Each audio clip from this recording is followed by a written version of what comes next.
Chapter 902, Second Round 1. Raftania Busters, a community not just for evil spirits, but for the entire city. The GM was flabbergasted, asking what on earth I was planning, and in response, I briefly explained the new type of community I was envisioning. What role this community would play in the city moving forward, why the world needed such a community, and also, what benefits it would bring to me. After hearing my full explanation, the GM surprisingly accepted it readily and gave me firm confirmation that adding several of the features I mentioned wouldn't be too difficult.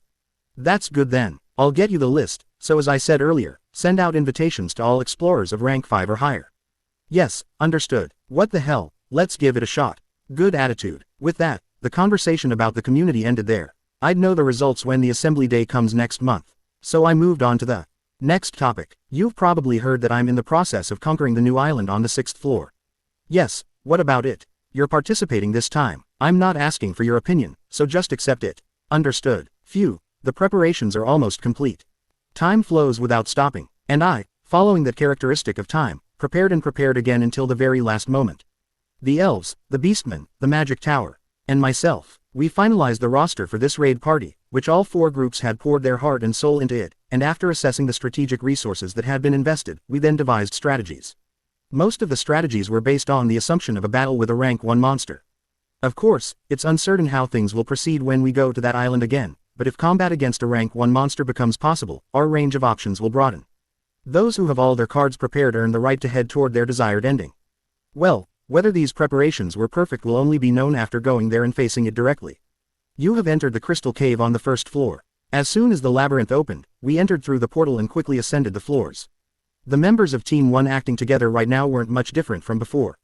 Misha, Mr. Bear, Garden Kuldner from the Armin Adventurer group, Malad Kevrin from the Sawtooth clan. Additionally, the navigator, Hoda Jackson, who had been hired as a mercenary last time, was dismissed, and the GM filled that empty spot. Wow, that looks really convenient. Quote, inside the labyrinth, the GM was riding a transportation device that resembled a skateboard. However, the difference from a skateboard was that it had no wheels and instead flies around while floating in midair. I had seen it before when exploring outside the city walls with Becco Lee's party, but for Misha and my other comrades who hadn't seen it before, it seemed quite fascinating. It's not just convenient, but it also looks highly practical. I've seen a wizard use a similar magic tool before, but theirs couldn't change direction this smoothly, and its speed was much slower too. At Kevrin's admiration, the GM laughed without hiding his proud expression. Haha, this is a magic tool I poured my heart and soul into developing. It can't be compared to items on the market. Oh, can someone like me try writing it? It looks quite fun. Ah, haha, that would be difficult. First of all, you need to be able to handle wind attribute magic.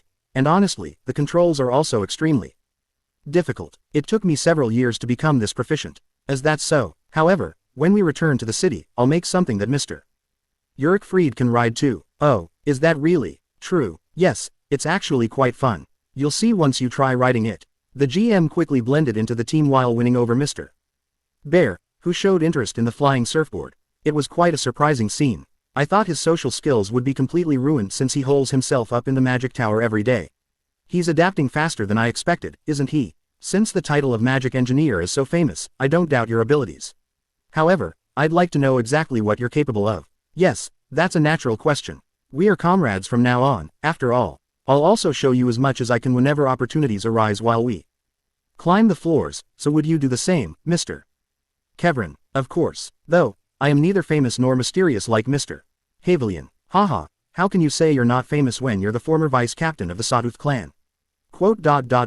Right now I'm just an ordinary member of the Anabata clan.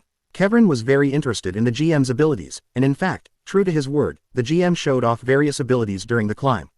Pishu, Pishu, Pishu. A squad of drones poured out from an open subspace, firing air blasts at enemies. Slash. A golem wielding a greatsword enhanced with a sharp layer of air, like a chainsaw blade. The golem was even capable of flight and was armed with colorful heavy armor. A mecha, a golem with the appearance of a robot mecha commonly seen in modern media.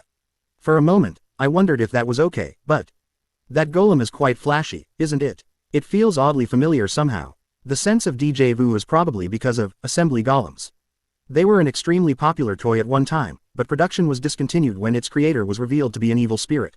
Ah, that's right, I remember buying and assembling a few of them myself. Haha, I like the design quite a bit myself, so I used it as a reference when making this golem.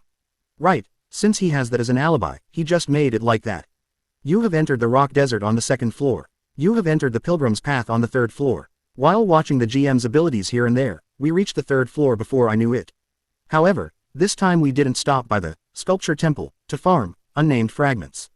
We had given up on that part from the start, which is why we came up through the rock desert instead of the goblin forest. Quote, to be honest, if I had my way, I'd want to forget about Twin Island and everything else and just open the first basement floor portal and shove Peter in right now. But the chances are too low. Even if I went to the first basement floor as Peter, the chances of successfully encountering my comrades are very low. Unless they're staying at the starting point, the rock island, that is. Otherwise, I'd ultimately have to wander around, searching that vast area myself to find them, and would that really be possible as Peter, who doesn't have a single essence? Even if it were possible, all I could do is tell them to wait while I look for a way to get them out. So, I postponed going down to the first basement floor as Peter for next time. My heart pounded thinking of my comrades who have been trapped there for months since the dimensional collapse, but to achieve my goal, I must be able to judge things cool-headedly. After this raid is over, the chance of rescuing them will increase significantly. Yeah, so, you have entered the tower in the sky on the 4th floor. We continue climbing the labyrinth. Our destination is Lemia Island on the 6th floor, which is also the gathering point for the raid party. By the way, throughout the climb I've been carried on the back of the golem. Summoned by the GM like a piece of luggage. No, should I say my main body has been. You have killed a living armor. Express +2, you have killed a Carnivaro. Express +3, you have killed an ice orc. Express +3, you have killed a mermal archer. Express +3, you have killed a blue armored colossus. Express +4, you have killed a gremlin. Closing square bracket, opening square bracket, closing square bracket. My experience points are really shooting up, aren't they? Right, this is my 2nd round. With plenty of powerful comrades by my side, I keep leveling up even while just picking my nose transformed as Peter. And, you have entered the Great Sea on the 6th floor. When we finally reached the target floor after breaking through even the 5th floor, Great Demon Realm, I'd reached a whopping level 5. This power leveling was possible because I could gain experience from numerous entities on the 4th floor, also known as the Tower of Training. You have leveled up. Your soul power has increased by +10. The maximum number of essences you can absorb has increased by +1. I already have 5 essence slots. Now when I return to the city, if I just fill them with essences suitable for Peter will become somewhat usable too. We arrived earlier than the assembly day, so not everyone is here yet. Perhaps because we arrived early, only about half of the raid personnel had gathered. However, since the representatives put forward by the Magic Tower, Beastmen, and Elves had all arrived, we first exchanged simple greetings. And perhaps because of that, to think that many people have gathered. Quote, it looks like they're really planning to properly conquer that island. The gazes of ordinary explorers, completely unrelated to the raid party, gathered on us. Well, from their perspective, it's inevitable they'd be curious. Please ignore them. It seems they are going around asking if they can join the raid party, but once the conquest properly begins, personnel drafted from each faction will remain behind to block their entry. Indeed, uncontrolled personnel are nothing but variables. It doesn't seem like their combat power would be of much help either. The Magic Tower's representative spoke of variables, but everyone knew that was actually nothing more than a secondary issue. Kicking away the ladder is a tradition in this city, after all. And there's one more thing you should know. What is it? Those who failed the Twin Island conquest previously are unable to re-enter. Even if they go beyond the barrier, nothing happens to them, and they can't even see the island with their own eyes, apparently. I had a suspicion, but it really is an area where re-challenging it is impossible. Yes, that makes this conquest all the more important. If by even a 1 in 10,000 chance we fail, that's the end of it. Having gained new information from the representative of the Magic Tower, I quietly organized my thoughts. No retries allowed. Single quote. That part wasn't particularly strange. But, they can't even see the island. But why can I still see it? As I thought, was my case judged as a success rather than a failure? If so, that's a bit odd. Aside from my equipment being preserved intact, there wasn't really anything that could be called a reward. By the way, so that's what Peter looks like. You've probably heard, but don't go around talking about it. Of course, since I had mentioned the outing doll when talking about Twin Island, I didn't bother hiding my appearance in front of them. Well, because of that, this face has been exposed a bit, but that's actually better. Considering my future plans, that's more beneficial for me. They'll think of Bjorn's alt character as only this face. Anyway, as planned, I'll go ahead and test a few things. Understood. About 40 hours remained until the assembly. Team 2 hadn't arrived yet and was nowhere to be seen, but I led Team 1 out to the open sea for now. And, have a safe trip, Naya. I want to hurry and go see it too. Receiving a send-off from my comrades, I steered the boat I'd prepared in advance and headed straight for Twin Island.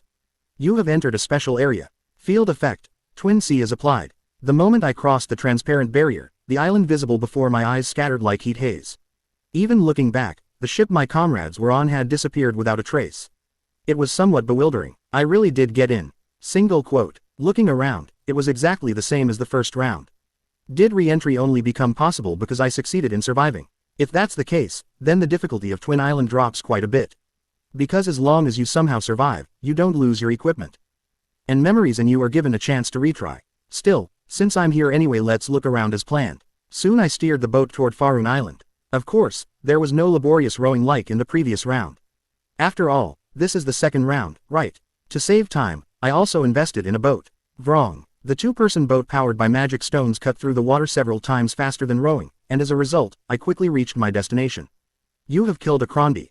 You have killed a Crondi. You have killed a Crondi. After disembarking, I moved forward quickly, dealing only with the monsters that occasionally appeared. Since I'd spent about a week on this island in the first round, I didn't lose my way. But what on earth was going on? I wondered why I didn't see any sirens. Upon arriving at my destination, I froze, dumbfounded. Quote, it was gone. The village of sea monsters that should have been here. It was nowhere to be seen. What could be the cause? First starters, it's not simply because I entered early. The reason I'm certain is simple. The scenery before my eyes wasn't particularly unfamiliar to me. No, if anything, this is even more familiar. After all, this is the original landscape of Faroon Island on the 6th floor. There's even the offering. Quote, in place of the disappeared village stood an offering. The very offering which triggers the Fury of the Sea event, causing Stormgush and the Siren Queen to appear. What in the world happened? Should I go check Lemia Island too? Given the current situation, even if I went, I don't think there would be any Imperial soldiers there. Plop. Before long, I sat down right there and settled in. And then, I organized the clues I'd obtained so far as objectively as possible.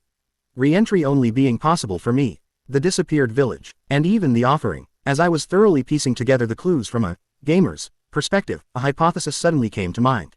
Well, I'd need to verify it a bit more to reach the level of certainty, but this was the reward, right? It wasn't that the first round had no reward.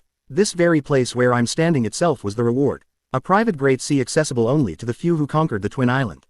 The value of this reward is considerable, because it means there are 0 people no matter which island I go to. It would even be possible to monopolize some of the popular islands entirely by myself. I'd have guaranteed entry when rifts open too. There might even be hidden pieces that can only be found here. Although my original objective of scouting Twin Island was no longer possible, I didn't leave this island immediately. There was one thing I wanted to check. Lemia, the island of beginnings. What happened to that island? Is there a portal there? If there is one, what kind of place would the 5th floor reach through it be? Could that place be a private space as well? Quote, sensing enormous potential, I quickly left my spot and headed toward the shore where I had moored the boat. And, you have killed a Crondi. You have killed a Crondi. You have killed a Crondi. For some reason, 2 essences dropped from the Crondis I defeated in the process. Perhaps because there were no people around, the Crondis appeared in even larger swarms than usual. But still, this was too much. Peter really is a blessed character. That's what I thought at the time. You have entered a special area. Field effect. Twin Sea is applied. The number of entities within the area is increased by 200%. The drop rate of essences is increased by 41%. The occurrence interval between rifts is greatly reduced. Chapter 903. Second round 2.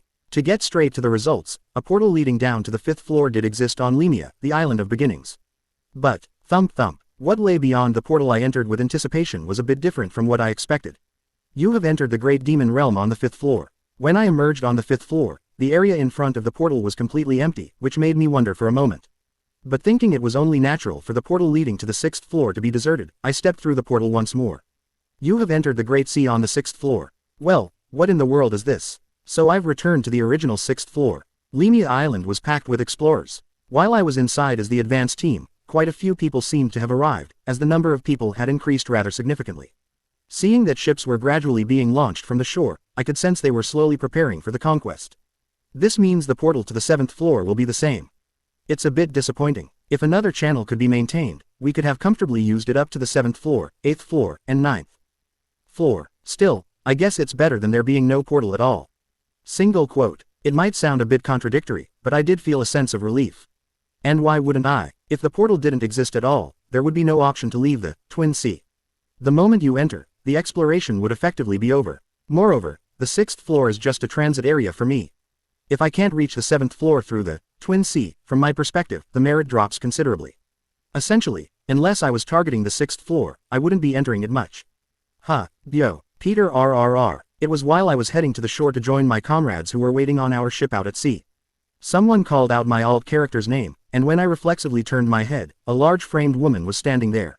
Aner. Oh, so you were here before us after all. Aner rushed over as if delighted to see me, but since conversations with her have low information efficiency, I looked at Armin standing behind her and spoke. Did you guys just arrive? Yes, we did, but where are the others? They're out at sea. Let's head there together. At sea, you say. Leaving the captain. No, only Mr. Peter here. Armin tilted his head. He seemed curious as to why I was here when, according to the original plan, I should have been inside that island as the advance party. However, there were many listening ears here. I'll explain the situation once we get there. Armin tactfully didn't probe further, and so I boarded the Armin Adventurer Group's ship and joined up with Team 2. BJ Bjorn. It's not Bjorn, it's Peter, Misha. You're supposed to call him that when he looked like this, but you forgot. When are you ever going to remember? Quote. Misha's face turned red, perhaps embarrassed at being corrected by Aner, but was that really what mattered here? Anyway, so how did you end up coming here with them, Naya? You definitely went inside there. First, this body is uncomfortable, so give me a moment. With those words, I carefully turned my back and began unbuttoning my shirt. But did she notice something again? Aner shouted out once more. Bjorn is embarrassed. Tisk, this is why perceptive barbarians are.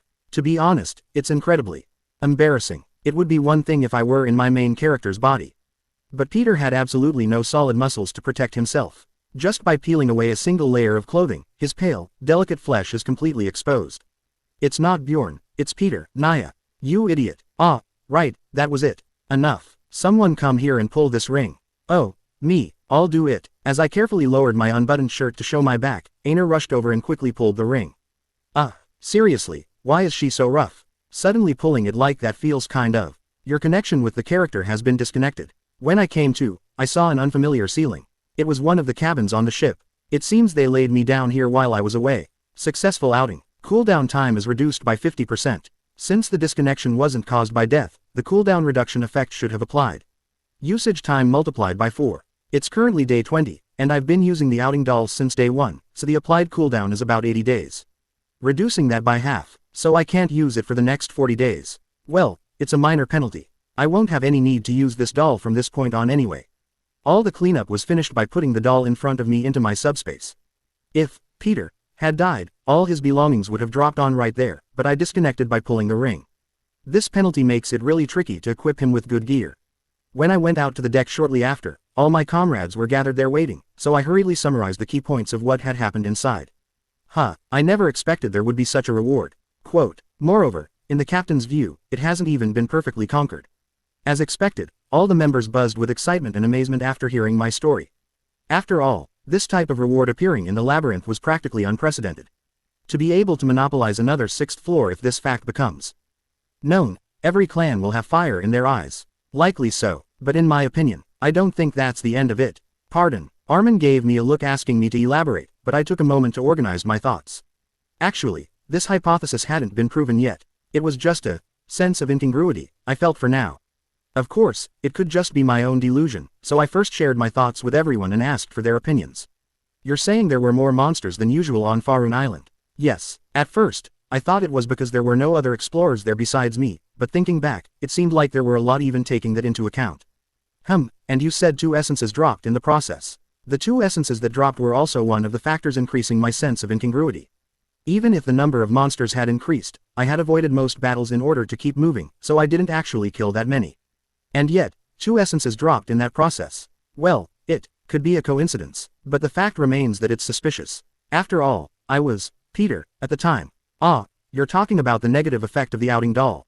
Yes, luck is one of the stats most closely related to things like drop rates.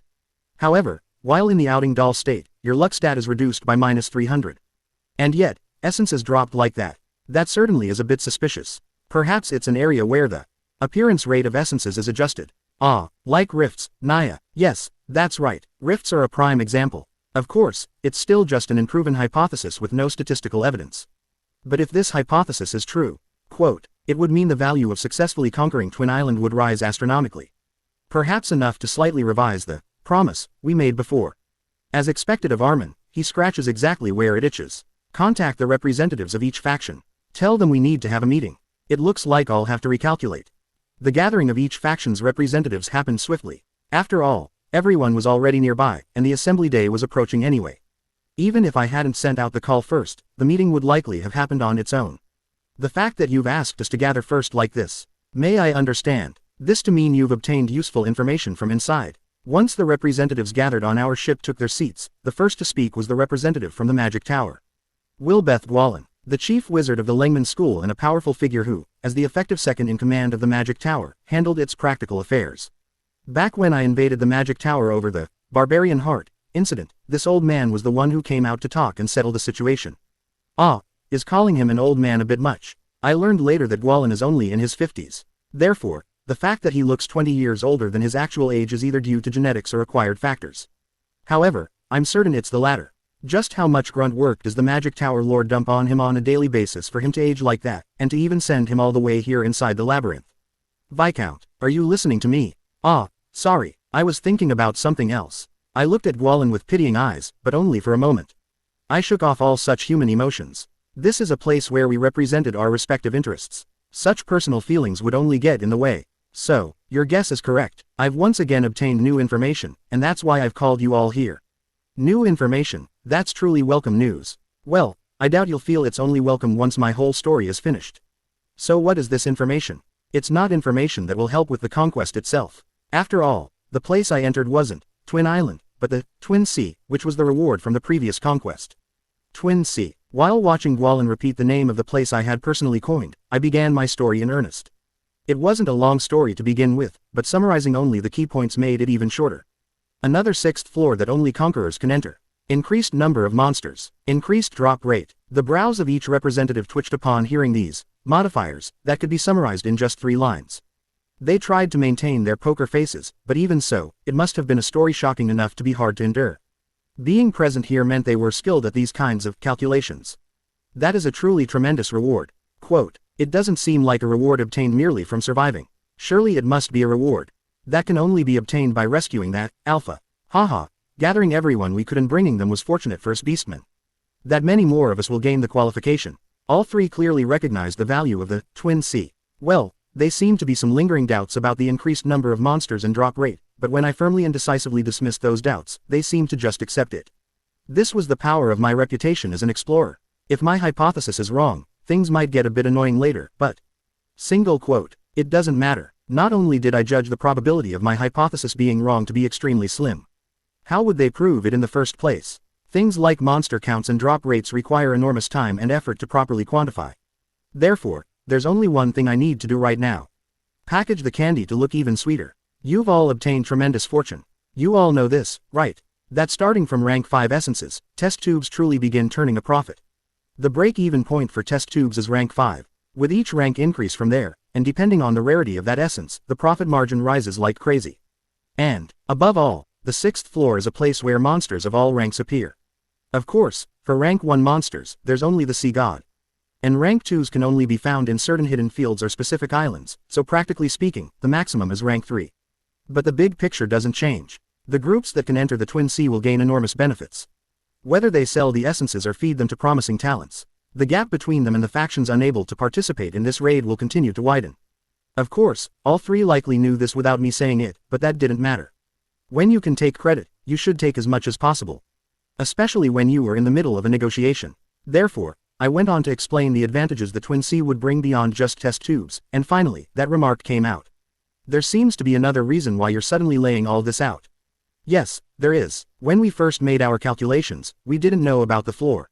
At the time, we didn't know where the baseline was. We just vaguely speculated that since it was a new area, with a difficulty high enough for a rank 1 monster to appear, that the rewards would be substantial.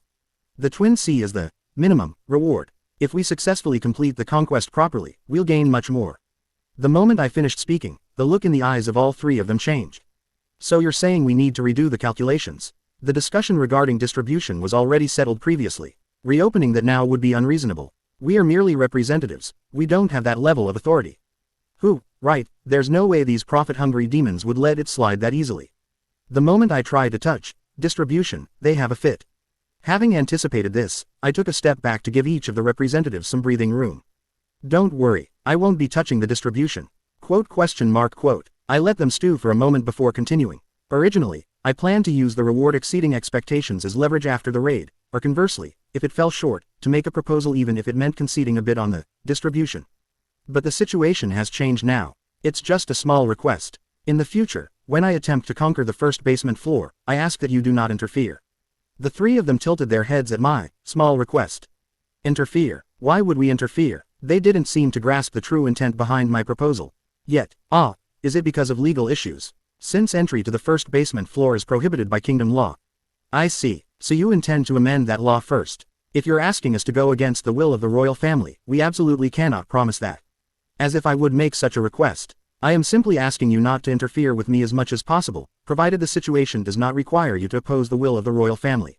Once I gave assurances about the royal family, which all of them were mentally wary of, all three relaxed their expressions. If that's all, I can certainly make that promise with my authority.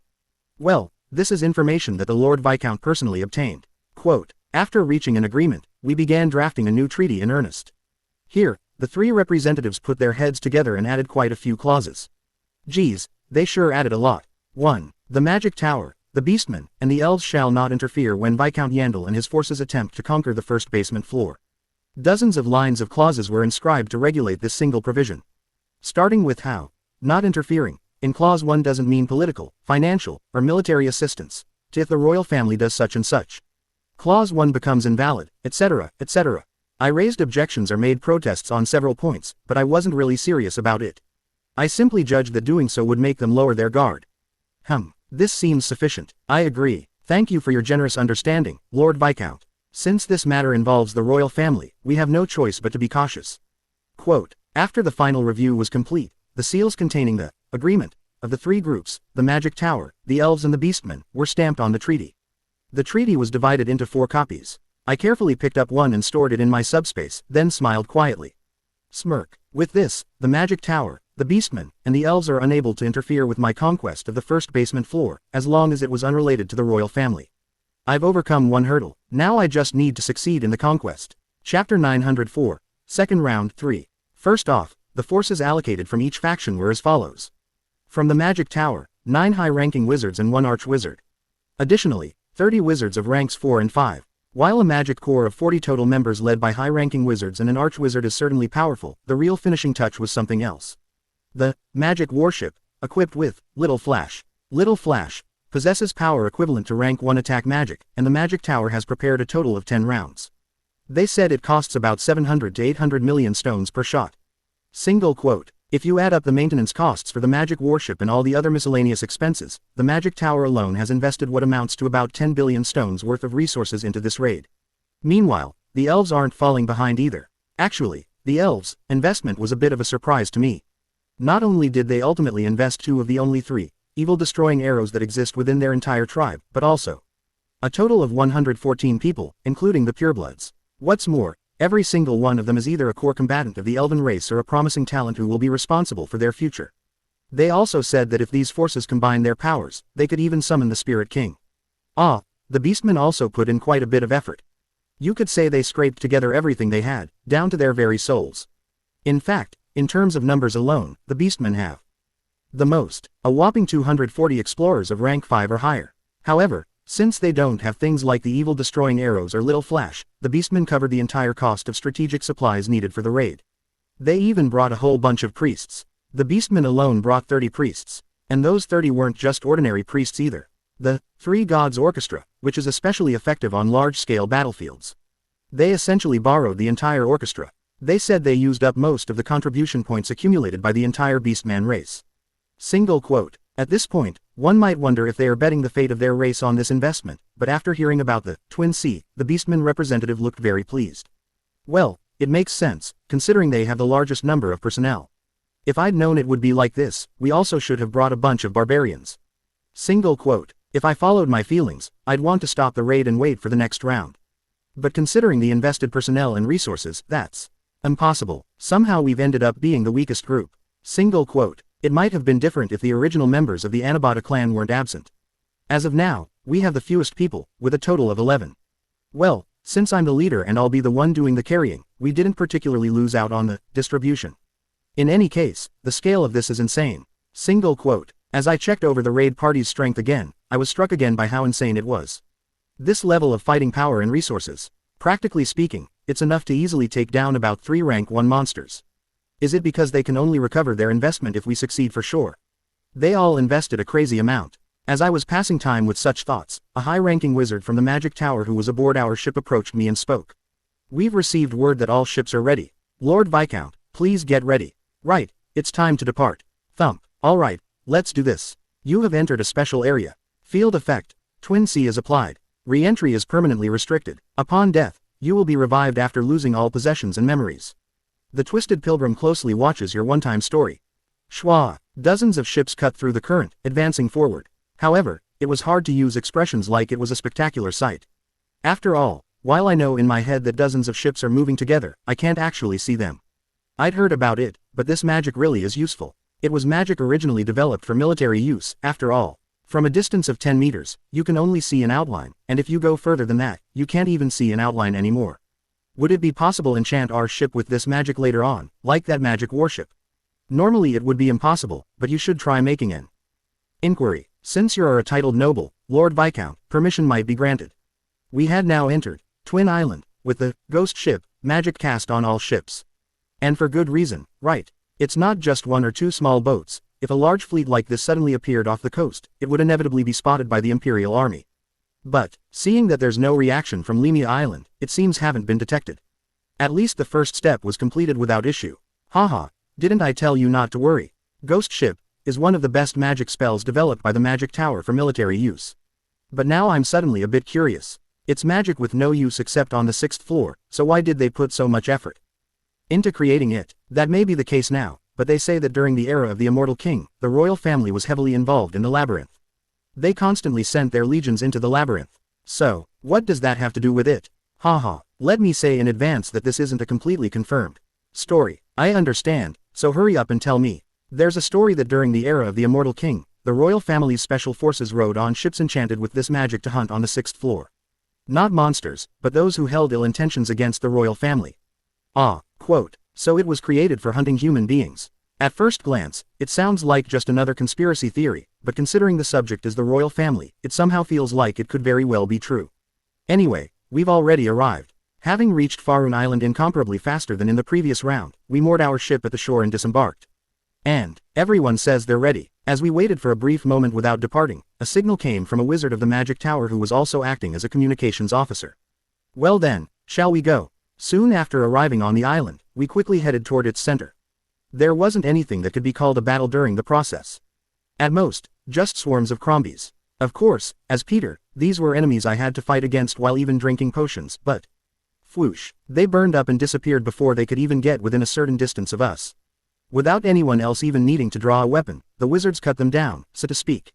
So far, everything is going as expected. After advancing quite deep into the forest, I could finally be sure. This island, which the chief researcher had turned into a sea of fire in the previous round, is perfectly fine now. Simply put, the premise that there is a reset each round was correct. Then that means Teshi is imprisoned again right now and being tortured.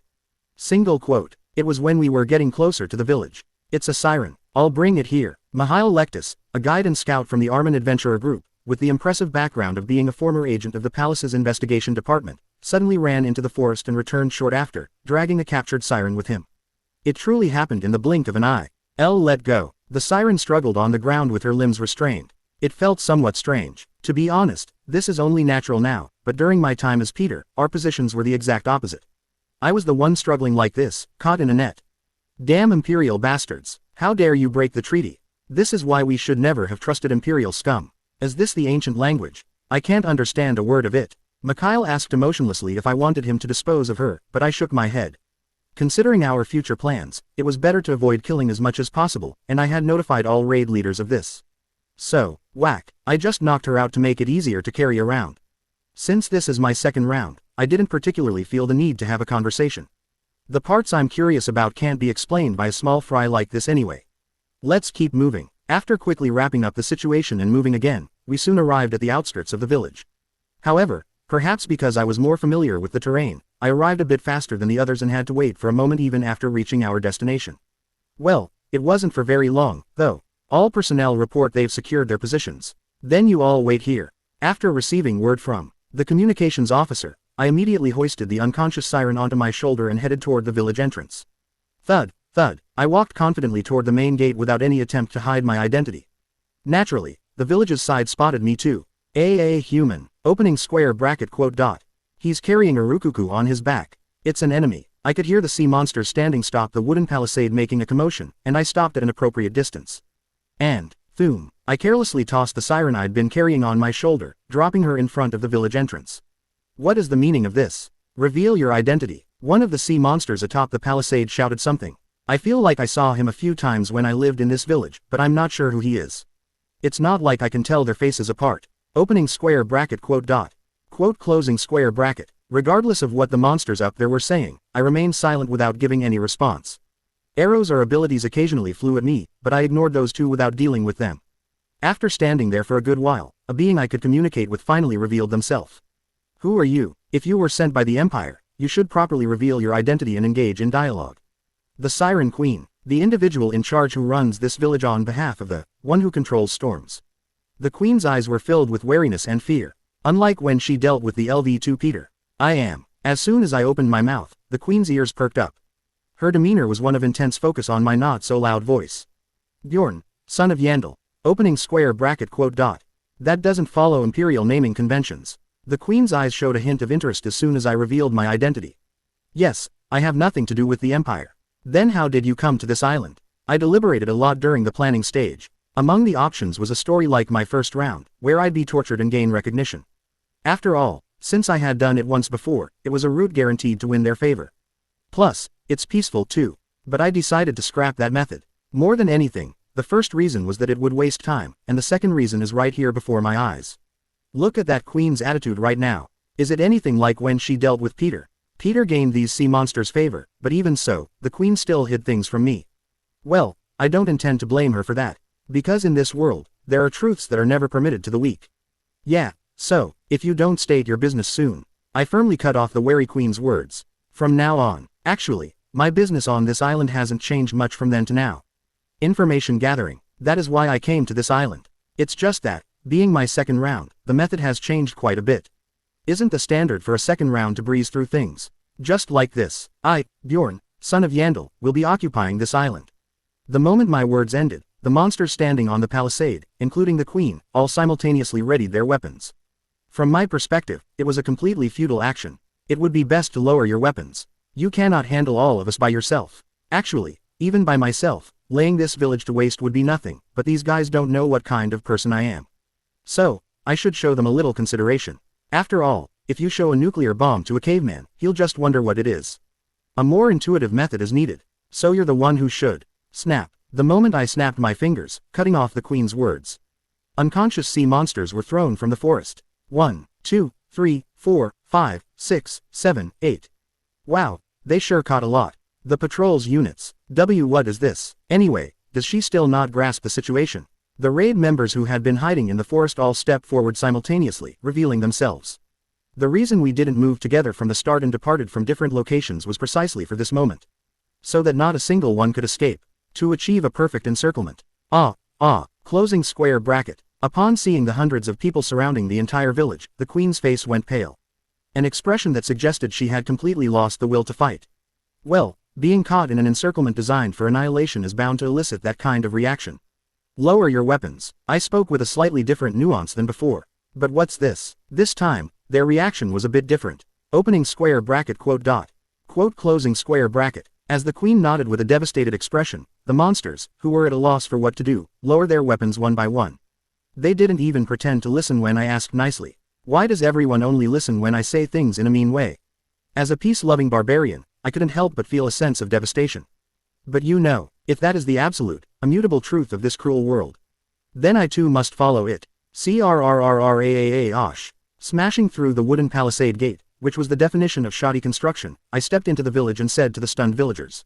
You're all needlessly large, so our eye levels don't match. Actually, considering my height, I don't particularly need to look up at either the sirens or the Queen, but in this situation, that isn't the appropriate eye level.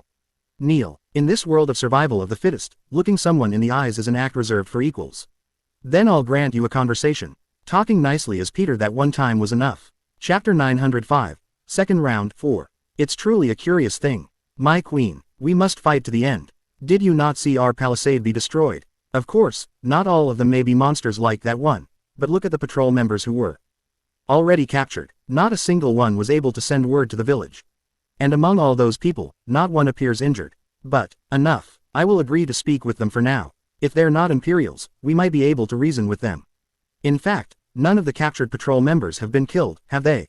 In the past, these sea monsters only barely came to believe I wasn't an Imperial after torturing Peter. But why was it different this time? Even though I didn't try to persuade her at all, the Queen believed I wasn't an Imperial. Maybe it's a bit ambiguous to say she completely believed it. The Queen simply wants to believe that the invader with the peculiar name, Bjorn, son of Yandel, might not be an Imperial. Because that's all the Wheat can do. Well, the fact that they couldn't understand our language probably contributed to that hopeful thinking as well. Oh, it's quite fascinating that the monsters aren't charging at us. Viscount Yandel is even having a conversation with them, though it's in the ancient language so I can't understand a thing. Monsters that can communicate. All the expedition members, having entered the village and now monitoring the kneeling villagers, seem fascinated by the situation itself. It makes sense, given that the monsters of the labyrinth display killing intent toward explorers as if that are under a curse. While there are many entities like goblins who flee when at a disadvantage, most monsters charge at people trying to kill them until the very end, even with their limbs torn off. I say, didn't you mention you know the ancient language? Might I ask you to interpret? I'm rather curious about what sort of conversation they'll have. Ahem. It's not like I'm taking my time to decipher a book, and with them exchanging words so rapidly I can just barely understand simple conversation at best. Quote, you were bragging so much about knowing the ancient language just a while ago. Quote, oh ho, so you don't want to hear it then? From what I could see, among the expedition members from the Magic Tower, there seemed to be someone who knows the ancient language to some extent. Well, if I were the Lord of the Magic Tower, I would have given bonus points to those who knew the ancient language when selecting personnel. Anyway, you said your name is Bjorn, son of Yandel.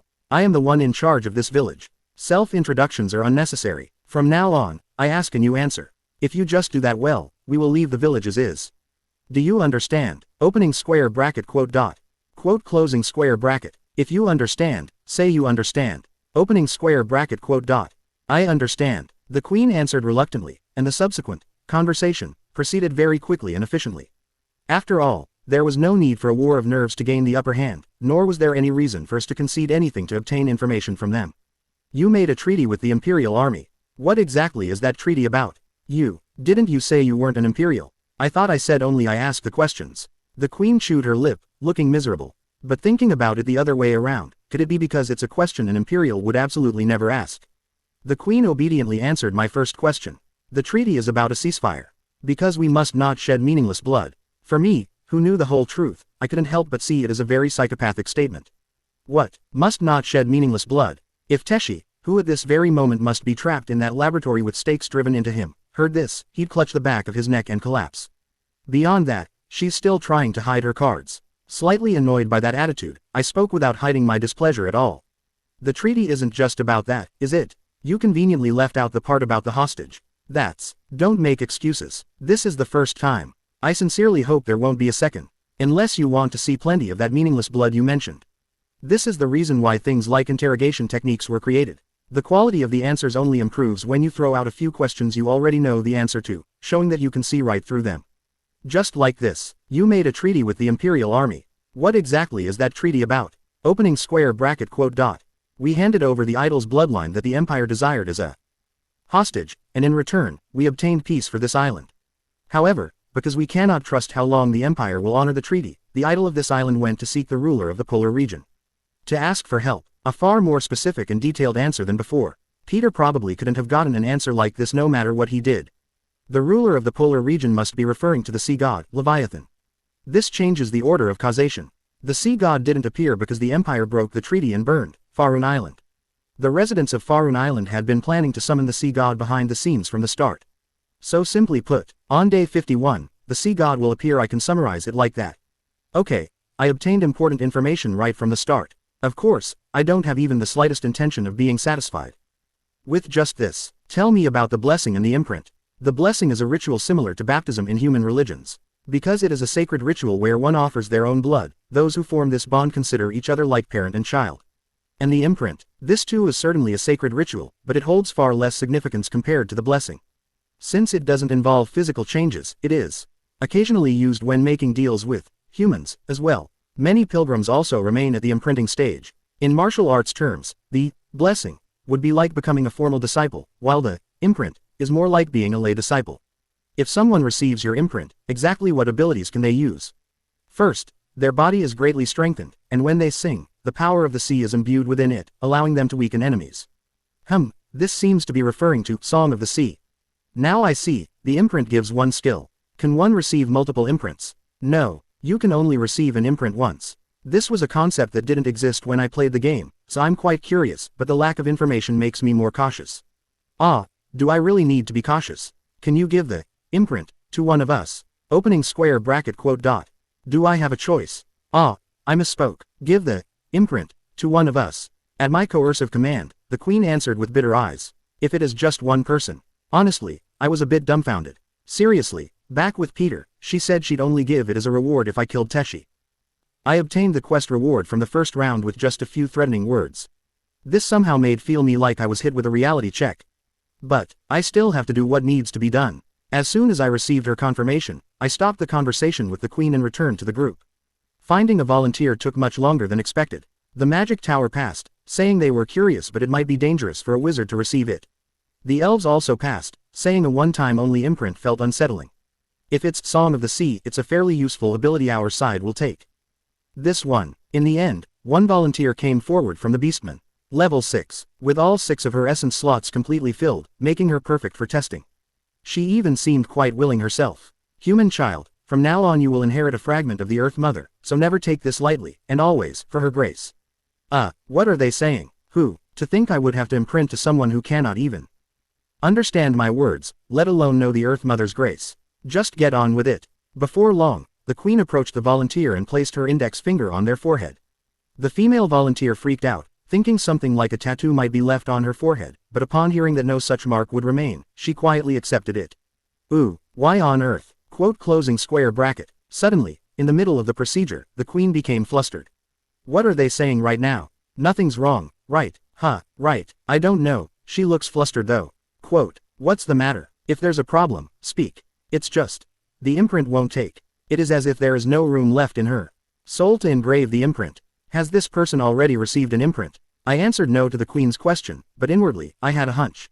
No, it was more than just a hunch, I was certain. This uses an essence slot, doesn't it? The imprint was even more trash than I expected. It uses an essence slot. Then who in their right mind would receive something like a Siren Queen as an imprint? When I shared this information, the other representatives had odd reactions. It uses an essence slot. It's not as good of an arrangement as we thought. Still, it doesn't seem too bad. If it were a stronger entity than a Siren Queen, the story would be different. Well, certainly hearing that, it's not complete trash. At the very least, it means you can copy an essence. Are there any volunteers among the suitable candidates with an open slot? Since it's a rank 4 essence, there should be some. We conducted the recruitment process again to obtain accurate data, and for some reason, unlike the first attempt, there were multiple volunteers. Learning the fact that it uses one essence slot must have eased their anxiety. I suppose the concept of essence is far more familiar to us than imprint. After all, even barbarians have a similar ritual called soul succession. Opening square bracket quote dot. Fortunately, this time it finished without issue. The next volunteer, who had an empty essence slot, successfully received the imprint, and after running a few quick experiments, we obtained valuable data. Imprint equals essence. This is now a completely confirmed formula. Whether the imprint can be removed at a temple is something we'll have to check once we return to the city. Somehow, I feel like it might work. Single quote. Anyway, now that I knew exactly what the reward for the quest Peter received was, at first I felt deflated, but now I'm also a bit angry. And for good reason. What was the quest content again? It was to infiltrate the Imperial Army, which has the chief researcher in even Berzak, and kill Teshi. The reward for completing that insanely difficult quest was just a rank 4 essence. And not even a Guardian class essence, but a regular essence. What kind of conscience? Single quote. The more I think about it, the more absurd it is, but on the other hand, I also wonder if I was thinking about it the wrong way entirely.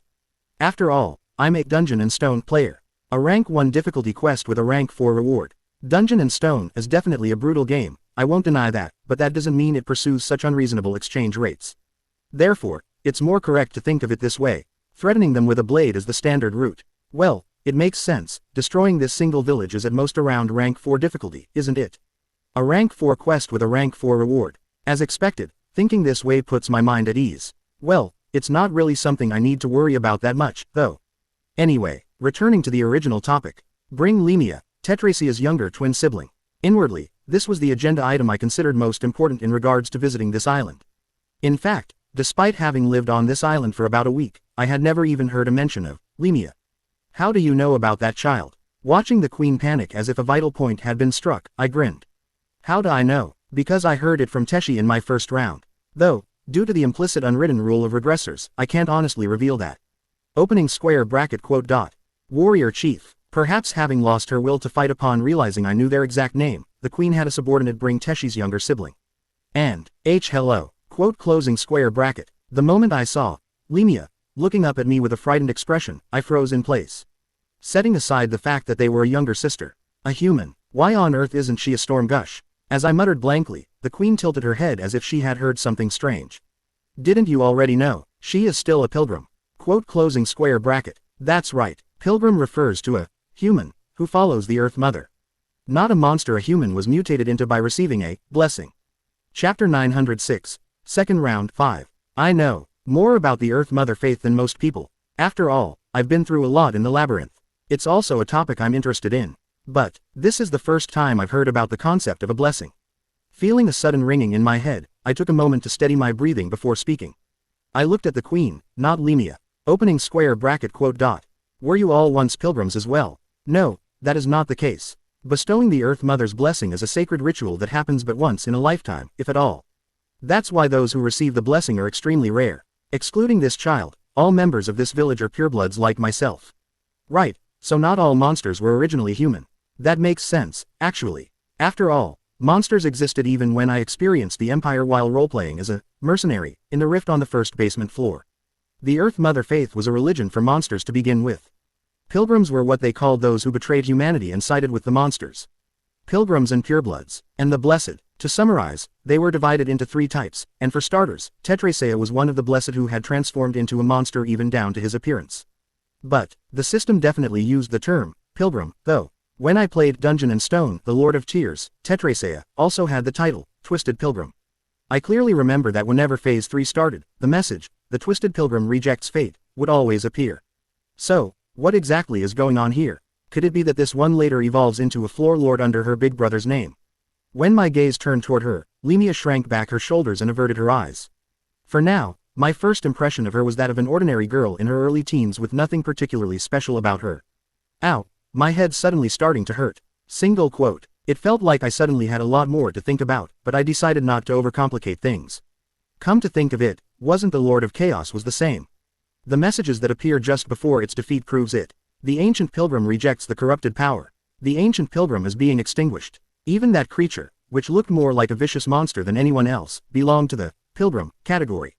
And Teshi was also originally a pilgrim. At the very least, since he wasn't a pureblood who was a monster from birth, it wouldn't be strange at all for the title, pilgrim, to be attached.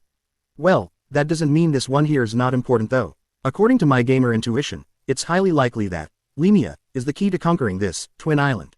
No matter how I look at it, this doesn't seem like a place where you just beat everything to death and call it done. Even if there's the constraint of the ancient language, the fact that there are NPCs you can communicate with like this is proof of that.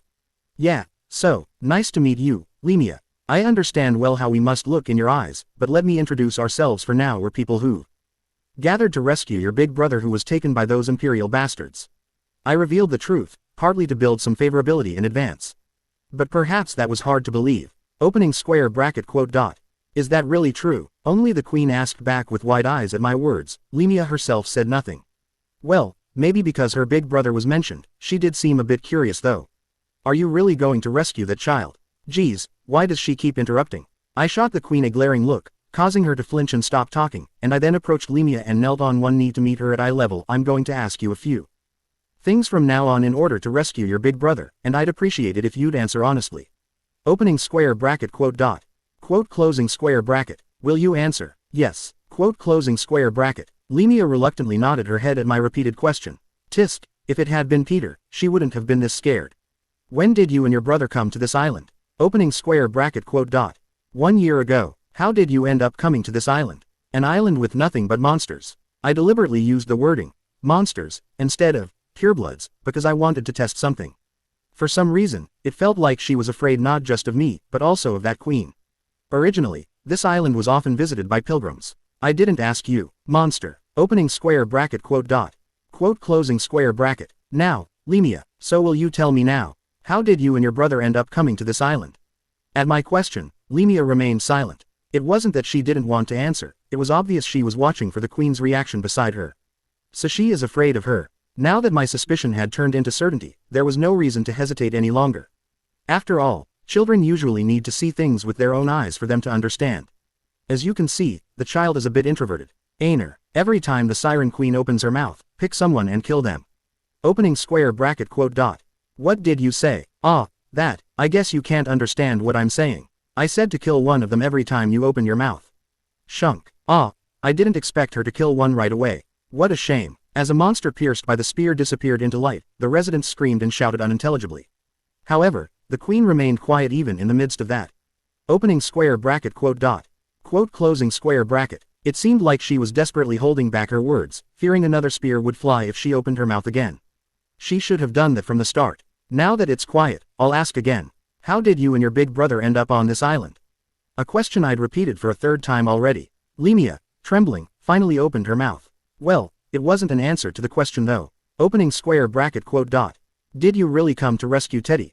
Teddy, it's a nickname we use between ourselves. Ah, I see. Anyway, to answer you, it's your choice whether to believe me or not, but it is the truth. My goal is to rescue Teshi.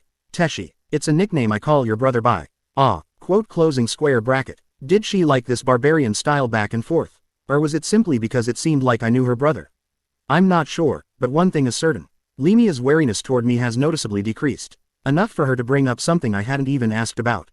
Opening square bracket quote dot. He's not, he's not my big brother. I'm his big sister. I was born first, but he keeps insisting he was. Ah, is that so? I hadn't expected this bold side of her, but it wasn't bad. It meant she was ready to talk. All right, ask me anything. I'll answer everything I know. I'm grateful she's willing to do that, but, opening square bracket quote dot. How did you end up coming to this island? This is already the 4th time I've asked this question, you brat.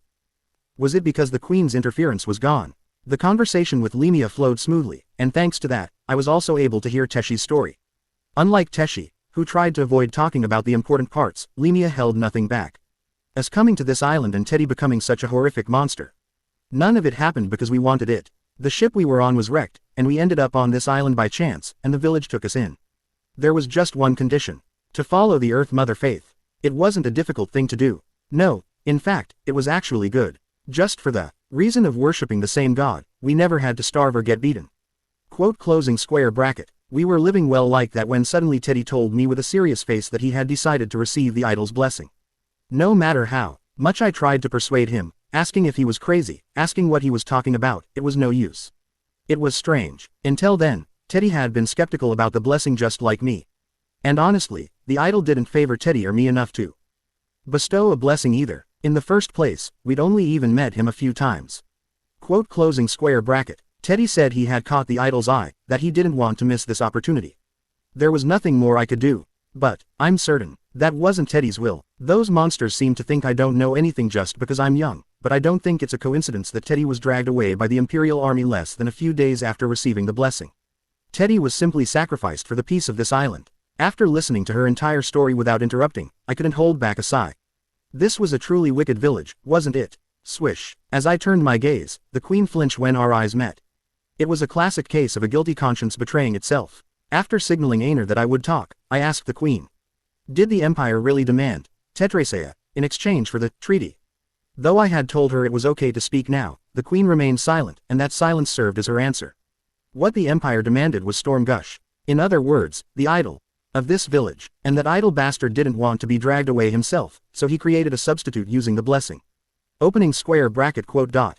Quote closing square bracket. Well, it's obvious how he persuaded Teshi without even hearing it. He must have used his little sister to manipulate him. Opening square bracket quote dot. Quote closing square bracket. Geez, did you put a zipper on your mouth? From now on, silence is the wrong answer. As I said that, I gestured with my eyes toward Aner, and only then did the queen's mouth open. Opening square bracket quote dot. It's as you said, but please understand, those children would have died anyway if not for us.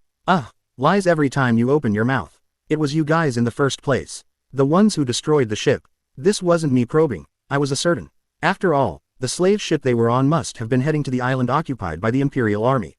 It would have been full of the predecessors of Peter, the 127th target subject.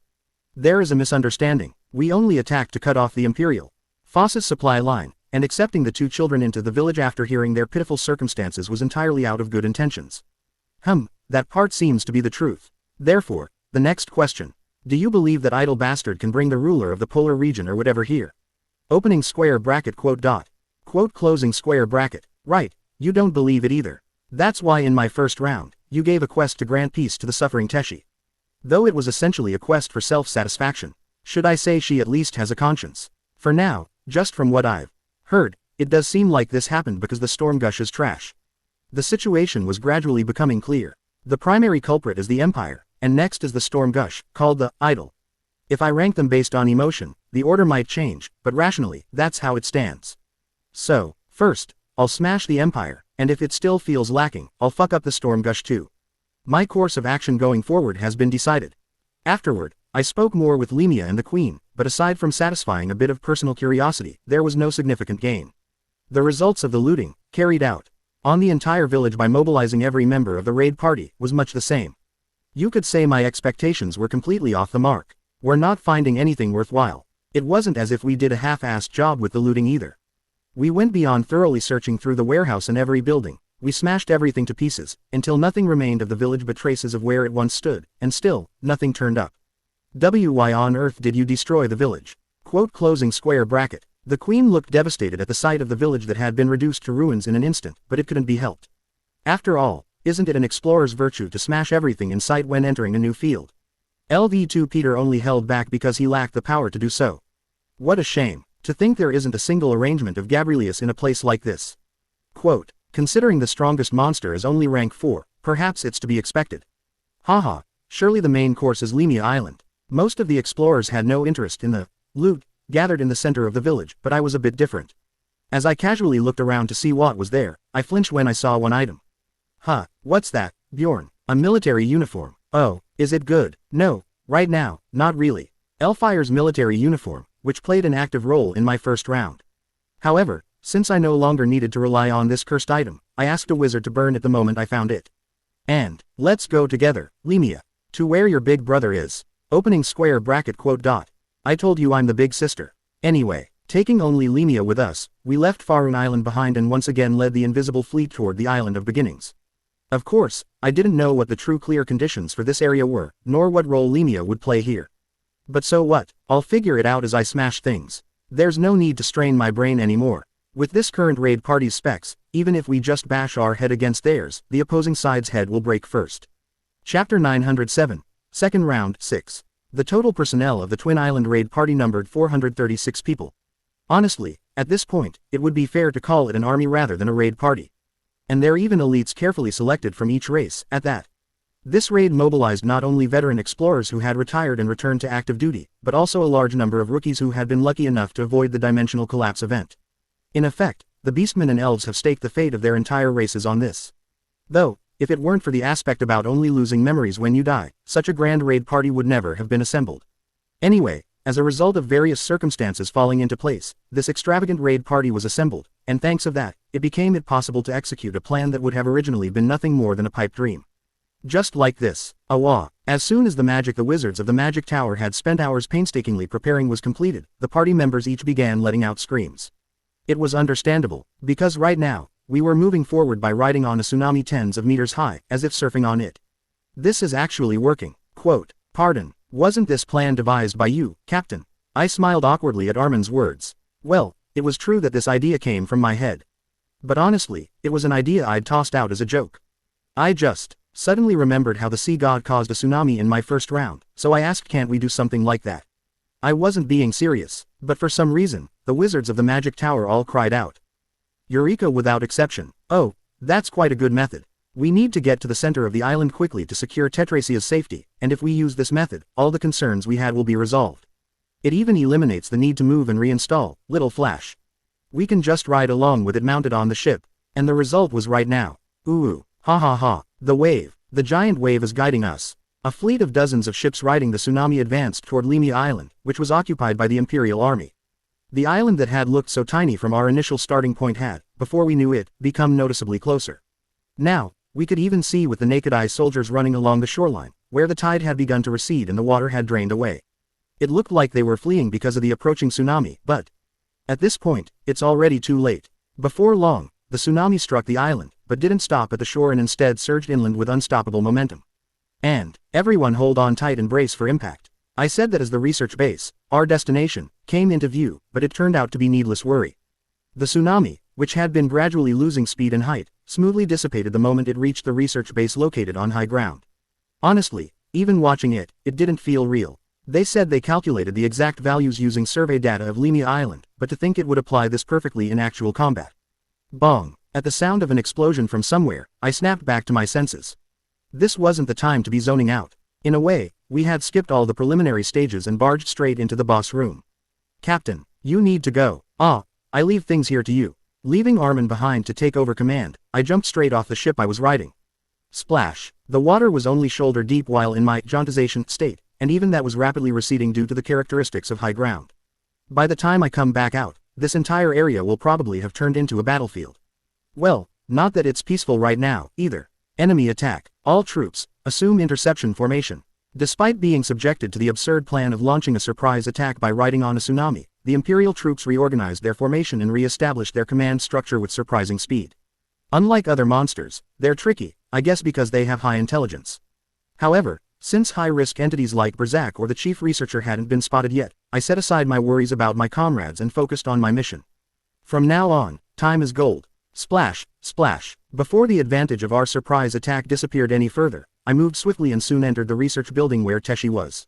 In the first-floor lobby, soldiers who had fled to escape the disaster were gathered, and upon seeing me emerge soaking wet, they all drew their weapons in unison. It's an intruder. If it were Peter, I'd have had to put on an act and pull off some kind of desperate embarrassing performance to talk my way out of it, but crunch. Bjorn Yandel doesn't handle things with words. He simply smashes things if necessary. Crunch. Bong. Perhaps because there were no high-ranking ones, the lobby was cleanly cleared out before I even swung my hammer a few times. You have killed an Imperial soldier. Express +1, you have killed an Imperial NCO. Express +2, you have killed an Imperial soldier. Oh, so the soldiers give experience points too, not just researchers. It doesn't feel like much, though. Still, the fact that I gained unclaimed experience points is something. Phoom. That stings. Feeling a sudden pain, I turned around irritably to see a researcher holding out his palm toward me. What's this? As I stared at him, wondering what the hell this was, the center of his palm opened up and something like an energy blast shot out. Imperial researcher has cast particle emission. Oh, so this is how the researchers fight. This time I saw it coming, so I just blocked it with my shield, then rushed forward and smashed his head in. But what's this now? You have killed an Imperial researcher. Express +3. An orb of light floated up from where the researcher's corpse had disappeared. Wow, they drop essences too. Well, considering their corpses disappear and they give experience points, it's only natural that they'd drop essences as well. If I eat that, would I be able to shoot that energy blast from earlier? Since it's an essence from a new monster, I could sell it for a pretty high price if I collected it in a test tube, but now wasn't the time for that, so I'll pass. Thud, thud. I quickly deactivated jauntization and headed down the stairs leading to the basement. I didn't notice it when I came here with my alt character, but the stairs are quite narrow. You have killed an Imperial researcher. You have killed an Imperial researcher. Opening square bracket, closing square bracket. Anyway, as I went down the stairs beating up fleeing researchers, I ran into a familiar face. Yuck. Associate Researcher Alberto, who are you? I've never seen your face before. It was truly a tragic thing. I remembered him, but he didn't remember me. But this too must be the fate of a regressor. Die. You have killed an Imperial Associate Researcher. Express +4. Skinny Guy 2, who had been a great help to me in escaping during my first round, once again became excellent fertilizer for me. Okay, Skinny Guy 2 is taken care of. Single quote. I wonder if the original Skinny Guy will be there then. I think he gave quite a lot of experience points. For some reason, I was looking forward to reuniting with Skinny Guy, but I didn't bother going to find his room. Right now, securing Teshi was the priority. Having run briskly down the stairs, I finally arrived at the laboratory, only to freeze like a stone. The key card. I realized belatedly that I needed a key card to open the laboratory door. Since I killed all the researchers I encountered on the way here, there aren't even any bodies left. What do I do? It somehow felt like my intelligence had dropped as soon as I logged into my main character, but actually, it was a trivial problem. I mean, it makes sense, right? With such a great body, why make my head suffer? Bang, bang, bong. Before long, after striking the tightly closed laboratory door with my hammer several times, the door, that had been denting little by little, shattered. And, Teshi, big bro is here. And just like that, I reunited with Teshi for the second time. It goes without saying, but Teshi didn't remember me. Who are you? He just looked at me, trembling, and I persuaded Teshi faster than anyone else could have. Sleep for a bit, opening square bracket quote dot. Huh, whack. Even though I held back my strength, swinging my hammer at Teshi, whom I'd once shared dog food with, wasn't an easy thing for me to do. But it couldn't be helped. I'm in a hurry, so when would I have time to explain everything one by one? Time is precious, and if I tried to kidnap him outright without doing this, it would obviously be troublesome even for me if a kid his size started struggling. Yeah, this is definitely the best way. Now I just need to get out of here and it's over. Having finished securing Teshi, I slung him over my shoulder and was swiftly retracing my steps when a man blocked my path. Opening square bracket quote dot. Stop, intruder. If you move even one more step, I will shoot and kill you immediately. At that voice full of killing intent, I couldn't help but be genuinely flustered. And for good reason. You're skinny guy. I didn't expect him to come find me on his own. Is this what they call fate, that even if you reset the world thousands of times, what's meant to happen will inevitably happen? It felt like I had vaguely glimpsed the truth of the world. Ah, I see. Quote closing square bracket. Skinny guy was born with a fate to die by my hand. So I too, as a mere mortal, have no choice but to follow that calling, I suppose. Rest in peace, or don't. You have killed an Imperial senior researcher. Express +6. It was the moment I came up to the first floor after collecting even the unclaimed experience points I'd been secretly regretting missing. By the time I came to my senses, my body was already tilting forward. Only then did I realize that my ankle had been severed. Thud. Well, I managed to regain my balance with my regenerated foot before I could fall. Anyway, a lost body part has been regenerated. 5% of your health is consumed. Thump. My heart, sensing danger, beat heavily. After all, I didn't even see the attack. Whoever it is, they are on a different level from the skinny guy series. I can get stabbed a few times and be fine, but if Teshi gets hit by a stray blade and dies, then things would get incredibly complicated. I came here just in case, and sure enough, there's a little rat here, isn't there? At the somewhat familiar voice, I looked up and to the side to see a bald mister with a solid build. Opening square bracket quote dot. Berzak. Honestly, I had expected I might run into the chief researcher, but I didn't think I'd encounter this man so soon. Oh, you know me. No, more importantly, you can communicate. Every single one of those guys outside only spoke incomprehensible gibberish. His words were gentle, but his eyes were cold. Anyway, coming all the way here to rescue that monster, it must mean all of this is the pilgrim's doing. Standing before me wasn't the man who had laughed heartily while listening to my resolve. That was only natural. After all, the one standing before him now was not the promising Imperial soldier, Elfire. Don't think you'll die an easy death. Such a death is not permitted for trash who betrayed humanity. This has become a bit of a headache, hasn't it? Berzak, a 4th-class star of the 1st Special Task Force.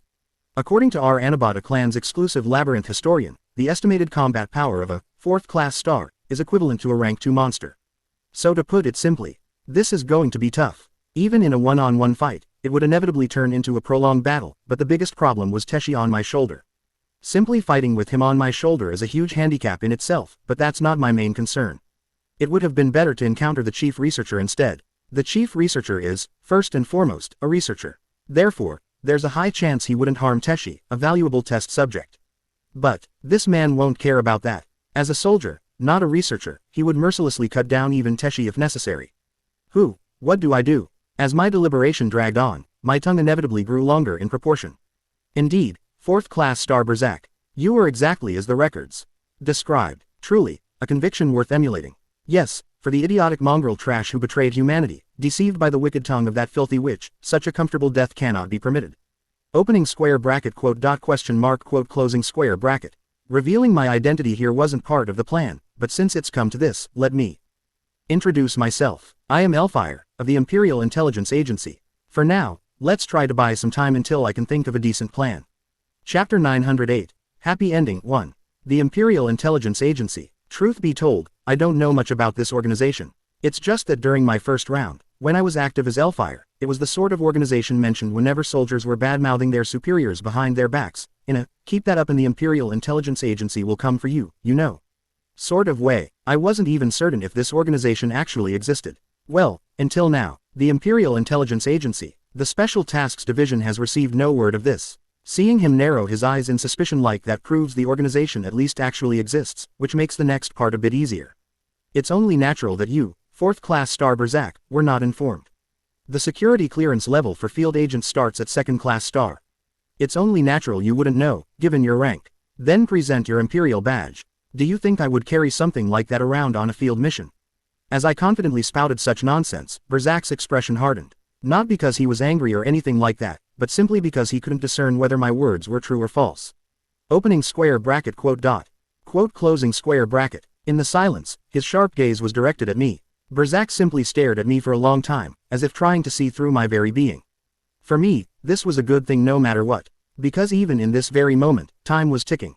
After a slight pause, Berzak opened his mouth. You're lying right now. It was a probing statement. If he really thought it was bullshit, he wouldn't be having this conversation. He would have stuck his sword in me from the start. What is the basis for that judgment?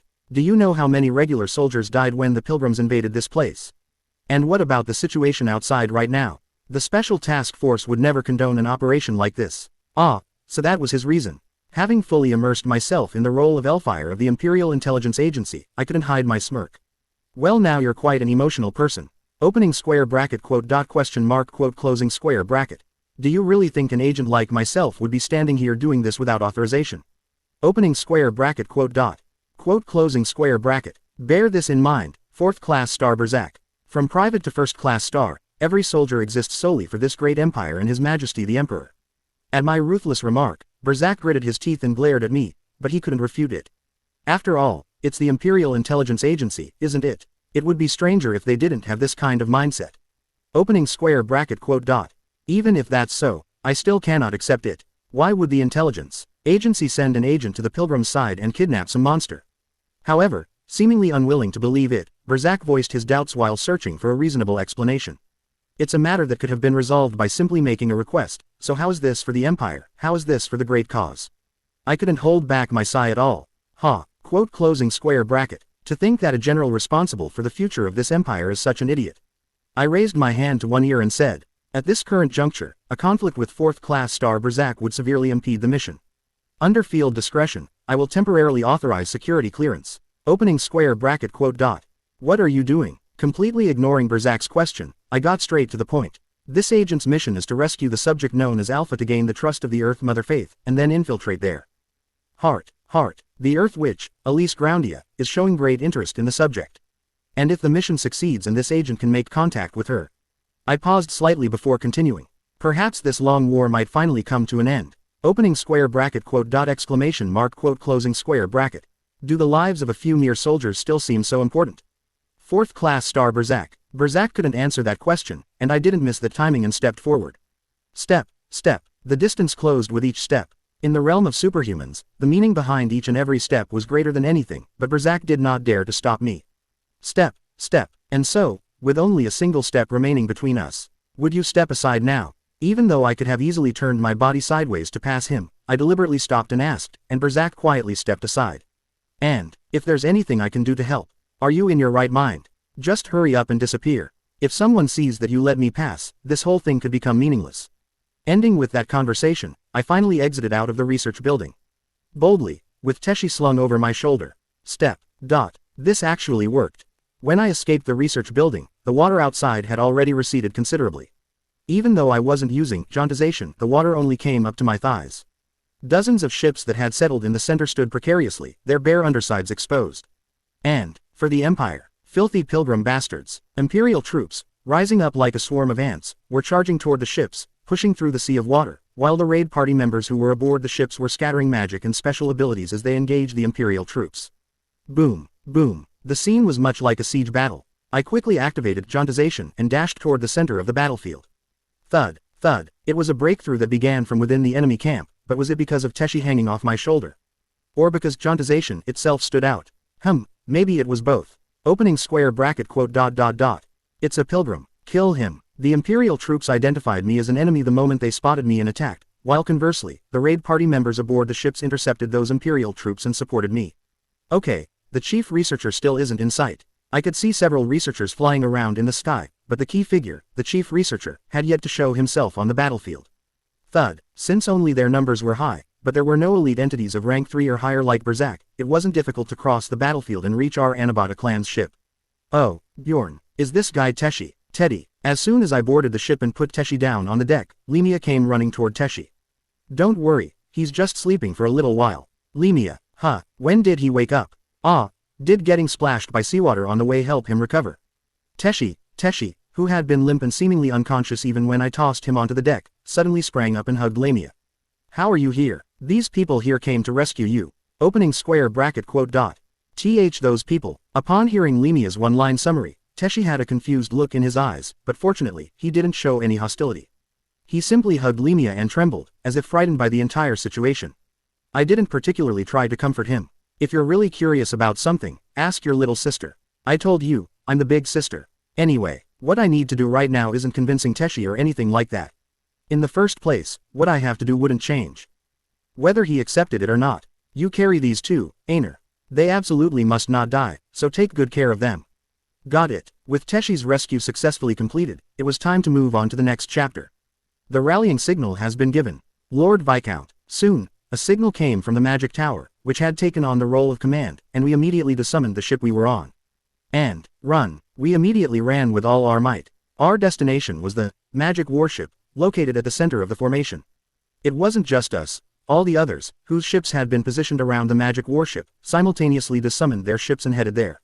That's because Teshi's rescue was now complete. There was no longer a need to maintain a wide front to distract the enemy. So that monster is indeed the entity called Teshi. Thank you for your hard work, Viscount. Since no high-ranking entities of rank 3 or higher were visible on the battlefield, there were no particular problems in the process of regrouping on the magic warship. How long until the rally is complete? We estimate around 3 minutes. Got it. Then I'll leave Teshi and Lemia in your care. Don't worry, even if that entity called the chief researcher appears, we will definitely protect at least them. After entrusting the safety of the Teshi siblings to the magic tower, which could be called the owner of the magic warship, we each headed to our positions. It makes sense, doesn't it? We rescued Teshi, and all our forces, which had been spread out so widely, had gathered at the magic warship. So now, there's only one thing left to do. Bjorn, can I go down now? I nodded at Aner as if commending her for waiting patiently without complaint until now. Yes, it was time to wipe them all out. The Twin Island raid mobilized a total of 436 people. With such a large number of people, there were many conflicting opinions during the planning stage about what would be best, but in the end, everyone agreed. There's a saying that simple is best, isn't there? With multiple groups involved, a complex plan would only increase the likelihood of variables arising, and there's also not enough time for training. And above all, with our specs, is that really necessary? A complex plans is originally just a choice you're forced to choose when your specs aren't up to par. From our perspective, it wasn't very appealing. And so, time passed. And the result was what was happening right now. Boom, boom. At the center, the magic warship firmly held its position, firing magic cannons. Below it, warriors like myself descended to deal with the approaching Imperial troops swarming the ship. Occasionally, some managed to break through the wall of warriors and approach the ship, but it wasn't a big problem. Whoosh. Because there are even more range damage dealers aboard the magic warship than there were warriors below it. The closer they got to the ship's outer walls, the more concentrated fire they took, leading to them only dying faster and more miserably. It's like a tower defense game. Somehow, as we were executing the plan like this, I was suddenly reminded of an entrance blocking game I played a long time ago. That game felt exactly like this. It was a game where the main strategy was cramming all your gunners into a bunker on a hill while having tanks block the path up the hill and smashing the enemies that come swarming in. Of course the core of that game was the healers. Just like this. As the holy voices of the priests from the Three Gods Orchestra resonated, new flesh sprouted from the wounded warriors' bodies. While the song continues, the characters' natural regeneration is greatly increased. While the performance continues, the character gains the recovery highest effect. The effect is incomparable to when Maria was alone before. The Three Gods Orchestra is originally a group where numbers are power, after all. The effect of the song is greatly increased in proportion to the number of people singing the same song. The effect of the performance is greatly increased in proportion to the number of people playing the same piece. The healing effect were amplified several times over due to chorus and ensemble. Of course, for me with super regeneration, activated, it was meaningless. But not all warriors are like me. You have killed an Imperial soldier. You have killed an Imperial NCO. You have killed an Imperial knight. Closing square bracket. Opening square bracket, closing square bracket. Opening square bracket, closing square bracket. How much time passed as we slaughtered the endlessly swarming Imperial troops like this? Bjorn. They suddenly stopped coming. At some point, the Imperial troops stopped coming. Not because we killed them all, but for some reason, they were all keeping their distance and not approaching any further. Even the long-range bombardment had stopped at some point. Compared to the continuous bombardment that had been going on just moments before, it was a lull so quiet, it could be called silence. Don't tell me they've already given up. Aner shouted, seemingly disappointment, but unfortunately I couldn't agree with that opinion. If anything, should I say it seemed like the calm before the storm. There was no way the raid would really end like this. After all, none of the guys who could be called bosses had appeared yet. In such circumstances, for them to pull back and widen the distance like this. It's actually a bad sign. Something will definitely explode soon. Where? I quickly scanned up, down, left and right, and thanks to that, I saw it. As if in slow motion, far in the distance. Whoosh, a flash of blue light shot down from the sky. Boom, scoring a direct hit on the Magic Tower's vaunted magic warship. Imperial Chief Researcher has cast phase collapse. Yeah, I was wondering when the hell he'd show up, and it looks like he's finally here. Smirk. What color will his essence be, I wonder? Chapter 909. Happy Ending 2. Estimated Rank 1 Entity, the Chief Researcher. The blue flash he fired down as he appeared in the sky was something I'd seen before. Though I still don't know the exact name of the skill, I remember clearly the power of that beam. Its power was evidently enough that Leviathan writhed as if in pain and let out a shriek. Boom. So then, what about the magic warship that could be called the main force of our raid party, which took a direct hit? Would it really be fine even after being hit by that? The answer was already unfolding before my eyes. Wow, look at that mana shield. Even though the blue beam scorched the magic warship for about 3 seconds, the magic barrier covering the magic warship was undamaged. In a way, it was only natural. How many mana stones did the magic tower bring for this? They even brought 10 special grade magic engineering cores, which are made by condensing mana stones to their absolute limit. Well, they brought them as ammunition for Little Flash, but they can also be used defensively depending on the situation. Even if he's rank 1, there's no way it would blow up from a single skill. Of course I was secretly anxious. The magic tower spoke confidently, but whether I could fully trust that was another matter. However, now that it's also been properly proven, okay, then I can stop worrying about the main force. The important thing is to do my own job well. That's what raids are all about, right? Trust each other, and if everyone does their part in their respective positions, the raid succeeds. So, flash, the moment I saw something falling like lightning from the sky where the beam had been fired. Behell, I chained jauntization and wild outburst to inflate my threat level. And your threat level is 500 or higher. All monsters within radius will prioritize attacking you. In this state, covering the sky with my shield like opening an umbrella and bracing for impact, all preparations are complete. When I came to my senses, I felt a faint physical force from beyond my shield. The timing was several seconds faster than I had expected. Defense successful. Wall of Aegis has absorbed all damage. Wow, I sensed it when I saw him before too, but this guy is incredibly fast.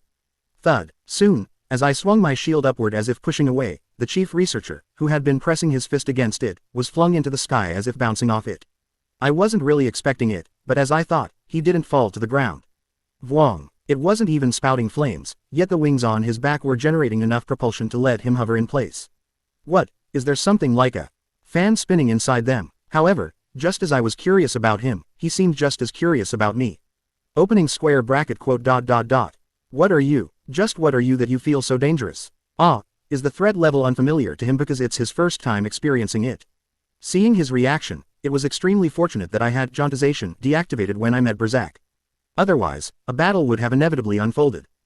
When I came to my senses, a steel fist was already right in front of my eyes. Wait, when did he get here?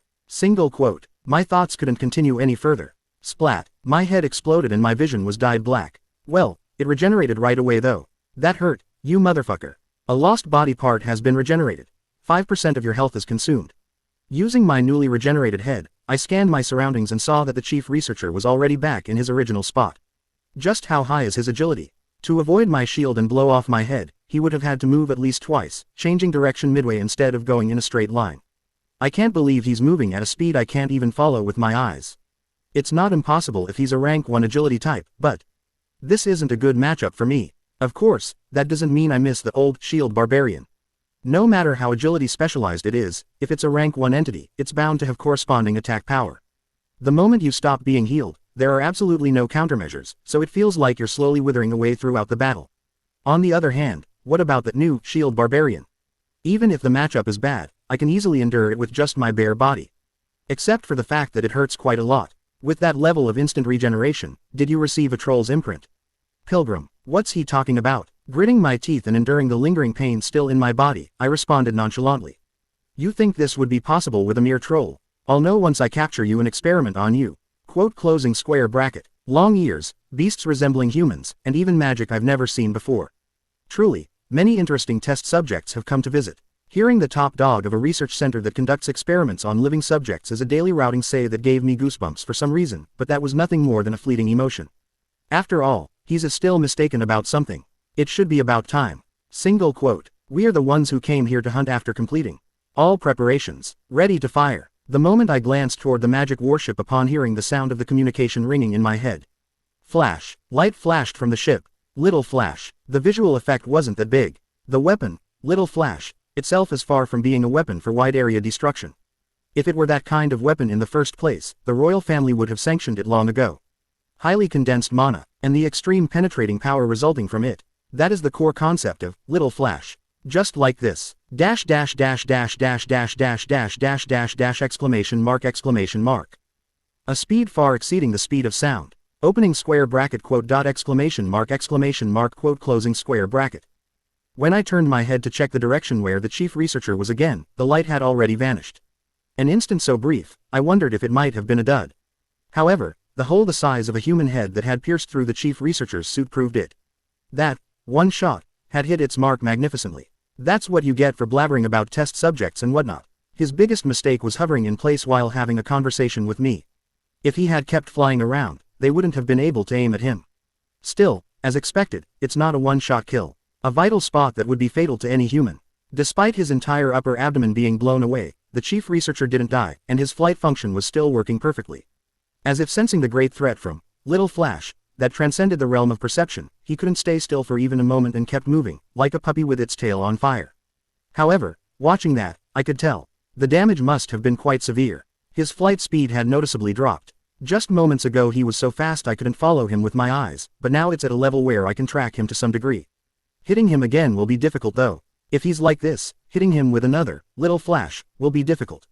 Well, it's not like we don't have a strategy for this, though. Aner. Oh, I've been waiting. Soon, Aner stepped forward like a javelin thrower and hurled her spear with all her might. The direction didn't matter. Aner Fenelon has cast Focus Strike. Aner Fenelon has cast Recursion. The spear with its unavoidable hit judgment splits into 3 and pursued the chief researcher like guided missiles while correcting their trajectories in real time. And finally, they hit. Clang. Although they couldn't pierce the suit's defense and bounced off, this was nothing to be disappointed about. Until the end of combat, the strength of Recursion is slightly increased. Because our Aner's spear grows stronger and stronger. Once she accumulates full stacks, she will definitely be able to inflict meaningful damage. Of course, the Empire's side didn't just sit there and take a beating either. Multiple unidentified flying entities confirmed approaching from the rear, presumed to be regular researchers. Perhaps the chief researcher who was driven into a defensive position had called for them, as the researchers who had also assisted him from the sidelines during the battle with Leviathan appeared in large numbers. Also, the Imperial Army is approaching again. Multiple entities presumed to be knights confirmed. The Imperial Army also resumed their all-out offensive. An all-out assault deploying not just regular soldiers, but all their knights as well. Entity presumed to be 4th class Star Berzak discovered. Please be careful, he is moving toward you, Lord Viscount. So he's coming toward me. As I scanned the surroundings, among the Imperial troops approaching like a colony of ants, I spotted a presence that particularly stood out. Bastard. Seeing him roar at me like that, it seems the lie I told him earlier had been exposed. Still, just in case. Clang. I deflected Berzak's sword strike to the side with my shield and vented my anger. What is the meaning of this, 4th class Star Berzak? Do you still intend to mock me, you bastard? Even the Minister of the Special Tasks Division, a 2nd class star, stated that he has heard nothing about a secret mission by the Imperial Intelligence Agency, nor does a secret agent by the name of Elfire exist on the roster. So he contacted his superior right after I left. I guess tricking him again won't be possible then. How unfortunate. Bastard. As if resonating with its user's emotions, the bright red aura emitted by 4th class Star Berzak grew even larger. However, I had no reason to be intimidated this time. After all, I didn't have Teshi with me to protect anymore. Alright, let's fight. For the record, his essence was also on our raid party's list of expected loot. The structure of the raid had more or less solidified. The main force aboard the magic warship was exclusively dealing with the Imperial troops. The elves, who were mostly ranged damage dealers, were having it easy on the ship, while the warrior positions, filled 90% by beastmen, were fighting a literal bloody battle below the ship. That's because the amount of healing they were receiving had become much less than before. The melody of the Three Gods Orchestra's hymn had changed from before. If the previous song and performance were closer to a warm and comforting feeling. This current one felt much more reverent, with an atmosphere as if praising and worshipping something, you could say. Actually, I might only be feeling that way because I know the true nature of that skill. Hymn after. The end and march toward salvation cast by dividing the Three Gods Orchestra in two halves. I'm talking about the moment when this song and performance are performed simultaneously. Descent ritual complete. The very thing called the descent ritual. A nameless angel answers the prayer. Soon, the sky split open as if tearing, and a yellow radiance shined down upon the battlefield. And, whoosh, an angel with 8 wings descended to earth and drove back the chief researcher. Thanks to 15 people sharing divine power together, the duration would be increased, but the angel's power level is fixed. Its combat power is around upper rank 2. It was insufficient to take down the chief researcher, estimated to be rank 1, on its own. However, the development that actually unfolded was completely different. Kuheuk. Every time the arrows of light shot by the angel hit him, the chief researcher was sent flying helplessly with his suit shattering to pieces. Was divine power really his weakness? In any case, for now, the summoned angel was exclusively dealing with the chief researcher. Maybe not entirely exclusively. Aner Fenelon has cast recursion. Aner, who had returned to the ship when the chief researcher appeared, was diligently hurling her spear, focusing solely on keeping the chief researcher in check. Boom, boom, and the magic warship, which was relentlessly bombarding with dozens of magic cannons, was also ready to fire, little flash, the moment an opportunity arises. And one question I'd been holding in my head as the raid progressed was also resolved. I'd been wondering where such a large number of soldiers were popping out from, given that the island had been engulfed by a tidal wave. The reconnaissance team has discovered a transport gate similar to a portal. Enemy troops are being endlessly replenished through that gate, so it needs to be destroyed as soon as possible. Listening to the radio, it seems there's something like a spring replenishing troops somewhere on this island. But this isn't something I need to worry about either.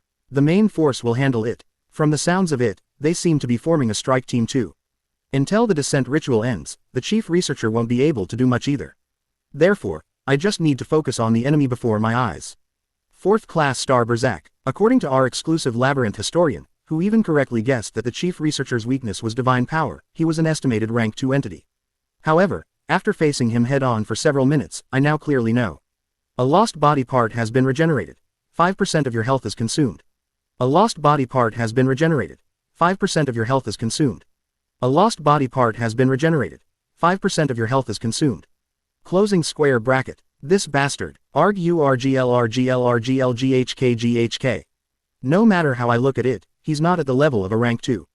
Chapter 910. Happy Ending 3. I don't know if there are more phases after this, but based on what I've seen so far, Berzak's patterns aren't particularly complex. Berzak has cast Glass Sword. First, that bright red aura. That aura is a bit different from regular aura. The properties, like defense penetration, seem similar to regular aura, but when it cuts my body or when an attack is blocked by my shield, an additional effect sometimes bursts out. Just like this, Glass Sword activates. Shatter. With the sound of something shattering, the aura exploded and scattered in all directions like a grenade. Seeing that it doesn't explode every time, it seems like it activates with a certain probability upon a successful hit, but why did it have to explode when the sword was stuck in my arm? It hurts like hell, seriously. Regenerating again. Don't you ever get tired of it? Then should I just die? Since the witch's power is not infinite, eventually even your monstrous regenerative ability will reach its limit. I will watch and see how much longer that confidence of yours lasts. What is he talking about? When did I ever act confident? If that were really the case, I wouldn't have needed to pretend to be an agent. Living every moment desperately. That's my motto. That's why. First, let's check his skill set. Instead of rushing to settle things immediately, I continued gathering information while taking every hit. Berzak has cast Imperial Flag. Honestly, I still don't know what that flag planted in the ground at the start of the battle does. Based on experience, flag-type skills are usually buffs. But uncertain information would only get in the way, so I'll skip it. Berzak has cast Rune Engraving. What I can be certain of is this skill. Every time that effect where light periodically bursts out from his body occurs, he gets progressively stronger. The rune of haste is applied until the end of the battle. Sometimes he gets faster. The rune of superhuman strength is applied until the end of the battle. Sometimes his strength increases. It seems to be a stackable buff skill that can be used whenever the cooldown resets. But that's not all. Tick. Whenever that futuristic-looking watch on his wrist makes a sound, something truly unreasonable happens. Berserk has cast Time Loan. With very high probability, the cooldown of all skills except Time Loan are reset. This crazy bastard resets his cooldowns. And seeing as he's already used it for the third time, it's a skill that resets cooldowns, and its own cooldown is this short. Of course, as a similar example, there is, no, 1911 Fabler's broken pocket watch, that the dwarf lady used. But even that originally only reduced cooldowns by 70%, and it was enhanced to completely eliminate cooldowns thanks to the dwarf racial trait. Plus, it's like an ultimate ability, so once used, it can't be used again for several days. No, is that all? If you also consider that it's originally a limited-use consumable item that she kept repairing with a restoration-type essence. He's covering a racial trait, a numbered item, and essence synergy all with a single essence. Does that even make sense? This is definitely not the power level of a skill a rank 2 would have. Berserk has cast Rune Engraving. Damn it, what is it this time? Watching him closely as effects burst out in succession, I was able to learn the additional fact that his buffs don't just enhance his physical abilities. The Rune of Plunder is applied until the end of the battle. Wait, what was that just now? Without a doubt, a large amount of my MP was drained away the moment I was hit by his sword. Damn it, he absorbs mana now too. My mind snapped to attention. That's because from this point on, time was no longer on my side. I'd been operating with the mindset that a war of attrition would naturally be advantageous for me, so I was safely gathering information first. And from the looks of it, those buffs also just keep stacking with no sign of wearing off. If it continues like this, there is a high probability that I will be at an even greater disadvantage if this drags into a prolonged battle. So, Bahel, I abandoned my passive combat approach and actively engaged in battle. You have cast Swing. I swing my hammer, whoosh, and swing again. If I can land a hit, thanks to absolute pain, even he would take damage he couldn't simply ignore, but you're so slow it's making me yawn. Landing a hit on Berserk, a top-level entity in human form, was a distant prospect. This is why dealing with giant monsters is easier. They usually just take the hits. Well, there are some things I can use because he's not a giant monster, though. You have cast Eye of the Storm. I used my grab skill for the first time in a while. Well, with Transcendence sealed by Omen of Corruption, it's a bit of a stretch to call it a grab. A vortex swirled around my body and began pulling in everything nearby. The radius is only 5 meters. To that, of course, it wasn't as effective as usual. Berserk, who is at least a rank 2 or higher entity, could be gradually pulled in, but with a single push of his foot, he was able to overcome all the restraining force and create distance. This is that monster's ability. Just how many imprints have you received? Well, still, it's not a meaningless expenditure of MP. Isn't he as quick as it is? If I can hinder his movements even a little in close combat with something like this, it'll be worth it. Whoosh. In fact, it seemed to be effective. Just a moment ago, for the first time, I almost managed to land a hit on him with my hammer. Berserk has cast Evasive Maneuver. What? Just now, honestly, wasn't that a guaranteed hit? It definitely seemed like my hammer missed because he made some absurd movement.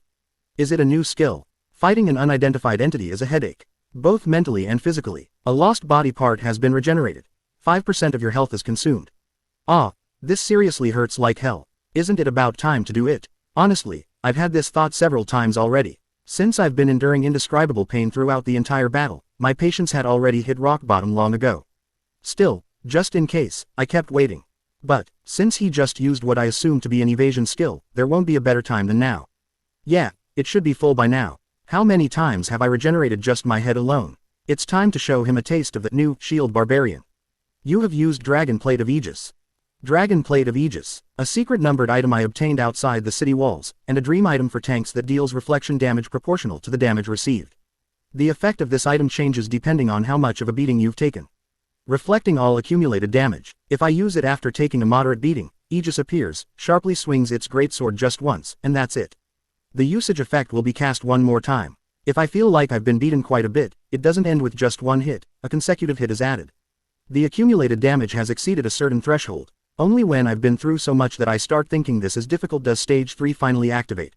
Well, when I activated this effect for the first time, I didn't know exactly what it did. Your damage dealt will be increased by the sum of all your resistance values until the end of the battle. A temporary basic attack enhancement. This is the result I found out later through tier-inducing experimentation in the city, and the coefficient is presumed to be resistance values. Because there was quite a severe damage difference between when I had stake activated and when I didn't. Anyway, setting that aside, it was below expectations. It's not that it's terrible, but the cost effectiveness isn't good, you could say. To accumulate stacks up to stage 3, I had to get beaten to the point of shitting blood. Ah, of course, that was before I ate the essence of tears. Now, if I intentionally take a beating, the stacks build up to stage 2 in 5 minutes, and stage 3 is reached soon after. Well, there's the fatal flaw that the total amount of pain I have to endure is roughly the same. But it's an undeniable fact that the stacks build up much faster than before. So I suddenly became curious. I wonder, could there be a stage 4? The biological experiment that started with that question led to surprising results. There was a stage 4 effect that I hadn't known about up until now. Ooh, soon, Aegis, summoned behind me, let out a fierce roar. The effect that occurs if the stacks are built up to stage 3. One of the dragon plate's biggest drawbacks is there's no gauge, so I can't tell how many stacks I've built up. As such, I just have to use it based on feeling. To that, hearing Aegis's roar, Berserk hurriedly created distance. After taking the previous 2 hits, he seems to have snapped to his senses, but in my view, it's regret that came too late. That's because he chose to block the first strike with his sword. In doing so, his arm was shattered, and because of that, he couldn't properly dodge the second strike, so one of his legs also got wrecked. Therefore, if the greatsword strikes down one more time here, there's no way for him to block or dodge it. Please, please, please. So, were the stacks enough? The answer could be found through Aegis's movements behind me. Swish. Instead of letting out a battle cry and dispersing like smoke, it assumed a readying stance once again. The accumulated damage has reached the maximum threshold. It was the Dragon Plate's stage 4 effect. The usage effect is cast one more time. Following the second strike, it delivers a third strike. Of course, it's not an ordinary strike like the previous ones. It's common sense among gamers that the third attack comes with an added effect, isn't it? The effect that dealt the most damage to the wearer is applied. Whoosh. A bright red aura formed over Aegis's massive greatsword. Yeah, I knew it would be this. Aura. 90% penetration of defense and magic resistance. And that bastard's aura even has a critical hit effect where it has a chance to explode when it hits. Smirk. Yeah, you should experience it yourself too. Soon, Aegis's greatsword, filled with a tank's resentment, was swung toward Berserk. And, tick, at that moment, the watch he was wearing made a sound. At that small sound, an inexplicable surge of anxiety rose within me. As always, my ominous premonitions never miss. Berserk has cast Time Loan. The cooldown of all skills except Time Loan are reset. As soon as the sound of the watch's second hand, like an auditory hallucination, faded from my ears. Berserk has cast Evasive Maneuver. The next attack is guaranteed to be evaded. His body slid sideways as if gliding. Even as I watched it, I was truly dumbfounded. He didn't stomp with his feet, nor did he even push off the ground for momentum. His body, unaffected by any physical force, ignored the laws of the world and moved sideways. And, boom, the greatsword slammed into the bare ground where Berserk had just been. Quote, seriously, he dodged it like that. How much pain did I go through to use that? It was then, when a deep emptiness, far beyond a feeling of injustice, filled my chest. Shatter. With a sound like a plate shattering, the red aura split into thousands of sharp particles and scattered. I was the additional effect of the red aura that Berserk used. However, was it because the size of the aura that bloomed from Aegis's greatsword was so ridiculously massive? The scale was on a completely different level compared to when he used it. Wow, if his attack from earlier was a grenade. Quack. This is a missile. Surprisingly, nothing unexpected happened. Thump. My heart was still pounding from the feeling that somehow didn't quite feel real, but... Thump. Berserk, who had been next to where the missile exploded, collapsed. Well, seeing as he hasn't turned into light and disappeared, he seems to still be alive. But his condition is so terrible that I'm not too worried. Quote. Large holes riddled his entire body. So many that a person with severe trypophobia would tremble at the sight. He won't be moving in that state. It's certain that he's fallen into a state where he can no longer fight. Therefore, now if I just whack him with my hammer that even contains the Dragon Plate's stage 3 enhancement effect, this mid-boss raid will be over. To that, I sprinted toward Berserk as quickly as possible. Thump. 4th class star Berserk. In the end, it was a bit of a stretch to call him a rank 1 entity. That's to be expected, considering his tanking ability was this poor. It's difficult to slap the label of a true monster, like a rank 1, on him. Maybe a top-tier rank 2 entity with an evasion-type glass cannon feel. Of course, that doesn't mean I wasn't moved by my victory. After all, how many explorers can solo kill a rank 2 monster? This was a first for me, too. The matchup was favorable though. Single quote. Thinking back, the matchup was quite advantageous. Wasn't he someone who could infinitely buff himself and detonate aura, undeniably the strongest cheat-like skill, like a grenade? If I'd been the old shield barbarian, I couldn't have taken this much of a beating without a priest. Also, if Berserk hadn't been a glass cannon concept, Aegis's third hit wouldn't have been this powerful either, and if his body had been even a little tougher, he wouldn't have gone down in one hit like this. Thump. So, I wish it would stop now. Seriously, why does my heart keep pounding like this? It was a sufficiently reasonable situation, and I beat him because he was beatable. It absolutely wasn't a free win. He's not even the main boss, just a mid-boss, right? So it's absolutely, positively not strange for it to end this easily. Huh, at that moment, my chest throbbed. However, it wasn't an unpleasant sensation. You have killed the Imperial Chief Researcher. Express +9, the sensation of experience points rising significantly. And, you have leveled up. The unique sense of fulfillment that blossoms when what explorers commonly call the dignity of soul rises. Your soul power has increased by +30. The maximum number of essences you can absorb has increased by +1. Having experienced it several times, it wasn't difficult to recognize the situation. I was thinking that it might be the timing soon. Level 9. I finally reached level 9. The reason is quite simple. Elimination complete. We have eliminated the Chief Researcher entity. While I was frantically fighting Berserk, the main force succeeded in taking down the main boss. But why is it? An essence. It's an essence. Thump. Despite the radio transmission filled with joy, my heart beat low. Although we used 2 of evil destroying arrows, with this, the conquest has succeeded. Quickly put it in a test tube. Quote opening square bracket dash dash dash dash dot closing square bracket quote. Quote opening square bracket dash dash dash dash dot closing square bracket quote. The raid party's excited cheers were drowned out and couldn't even be heard over the sound of my heart beginning to beat like mad.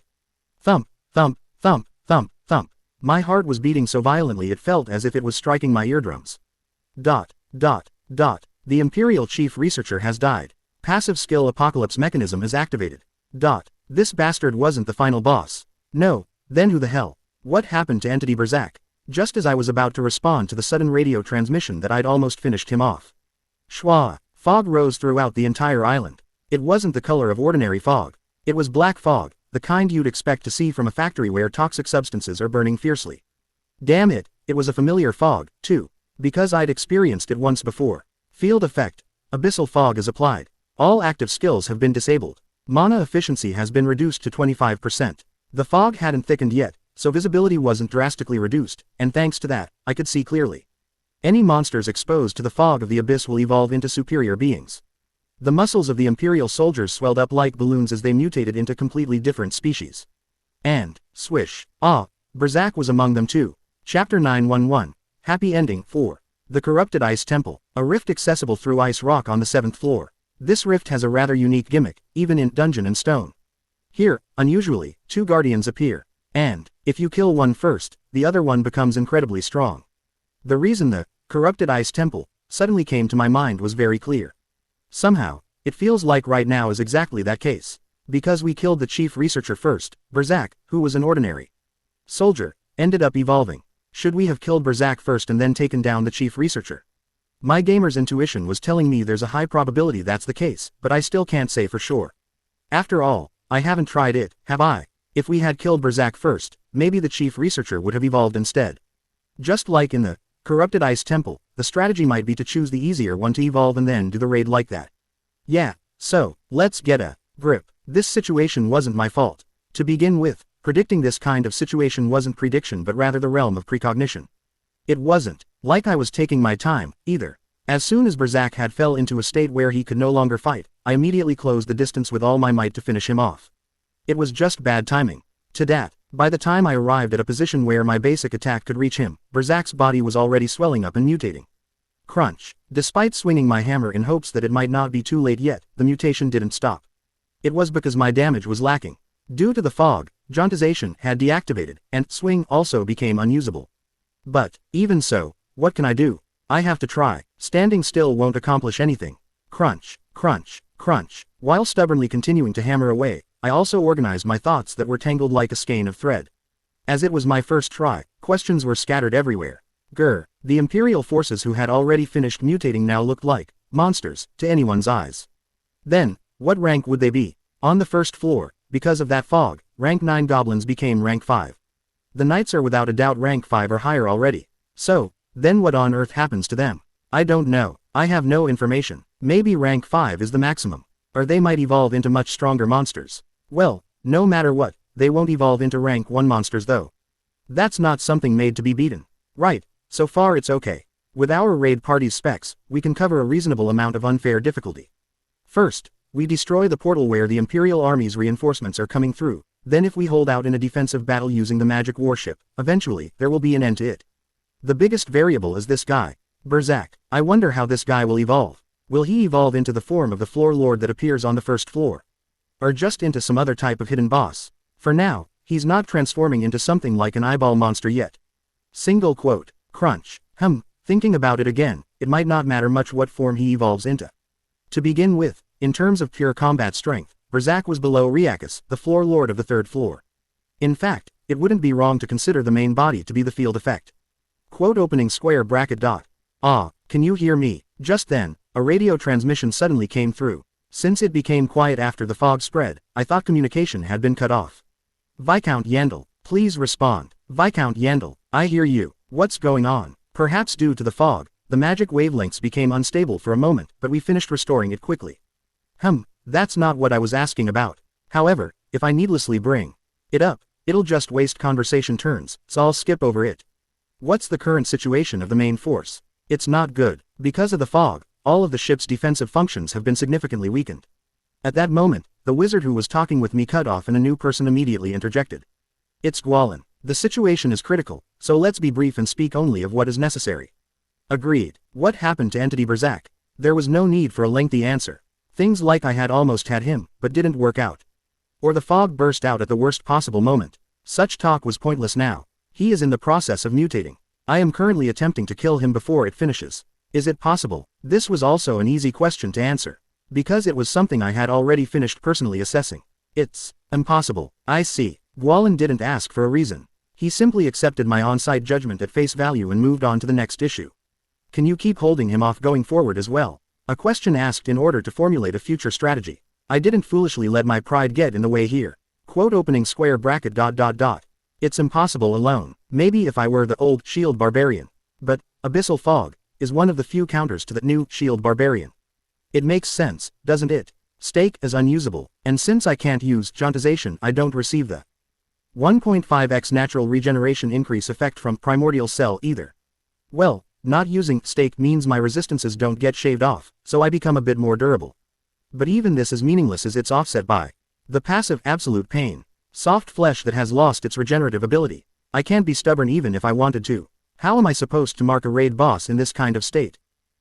I didn't expect to be countered this soon. It leaves a bitter taste in my mouth. Originally, builds with extreme concepts show insane performance in specific situations, but in the opposite case, they become powerless. However, the new shield barbarian was overpowered because there are hardly any situations where it's at a disadvantage, and even searching through all of Dungeon and Stone, there were almost no cases where it would be countered. Do you have a suitable plan for what comes next? I'm thinking. Then, how about retreating for now? Even if we resume the conquest later, it would be better to do so after regrouping. Perhaps this fog might also naturally dissipate over time. I'll head to the main force for now. We shall have preparations ready. Understood. Closing square bracket quote. As soon as the decision was made, I left the mutating Berserk behind and dashed toward the main force. Although fog with 2 meters of visibility filled the battlefield, it wasn't difficult to maintain my sense of direction thanks to the main force continuously blowing horns. The problem was, I came out needlessly far. I had naturally become separated from the main force while exclusively marking this guy. The path back to the main force was swarming with Imperial forces who had already finished mutating. Imperial army, once humans wielding swords and spears, had transformed into monsters with sharp claws and fangs. Every single one of their attacks was threatening. Well, even without receiving healing, I still had enough regeneration that wounds from stabs and cuts would heal immediately. But if I were to suffer an injury like a severed limb, it would be impossible to regrow it with a pop like before. The sense of danger I felt was inevitably different. Defense successful. Wall of Aegis has absorbed all damage. Therefore, I desperately shielded my vital areas and forced my way through. The pain grew as my wounds accumulated. It went beyond drool leaking from my mouth to the point where foam was forming, but even while doing so, I continued the radio communication. To be precise, should I say Gwalin was giving me a one-sided briefing. The situation was rather bad. In eliminating the chief researcher, we used up the descent ritual, 5 shots of little flash, and the 2 evil destroying arrows. Originally, Using up all the evil-destroying arrows wasn't in the plan, but... Closing square bracket quote. He was truly a monstrous bastard. Just when we thought we almost had him, he started going berserk, and not only did he force the angel to unsummon, but he was on the verge of shattering the ship's mana barrier, so we had no choice. It's fortunate the second arrow finished him off. Otherwise, the losses would have been far greater. Too many resources were consumed to take down the chief researcher. Come to think of it, it was because of such aggressive investment that the feat of killing a rank 1 monster in such a short time was possible, but... You fired 5 shots of Little Flash too. Actually only 2 shots were fired. The remaining 3 were used to protect the ship and maintain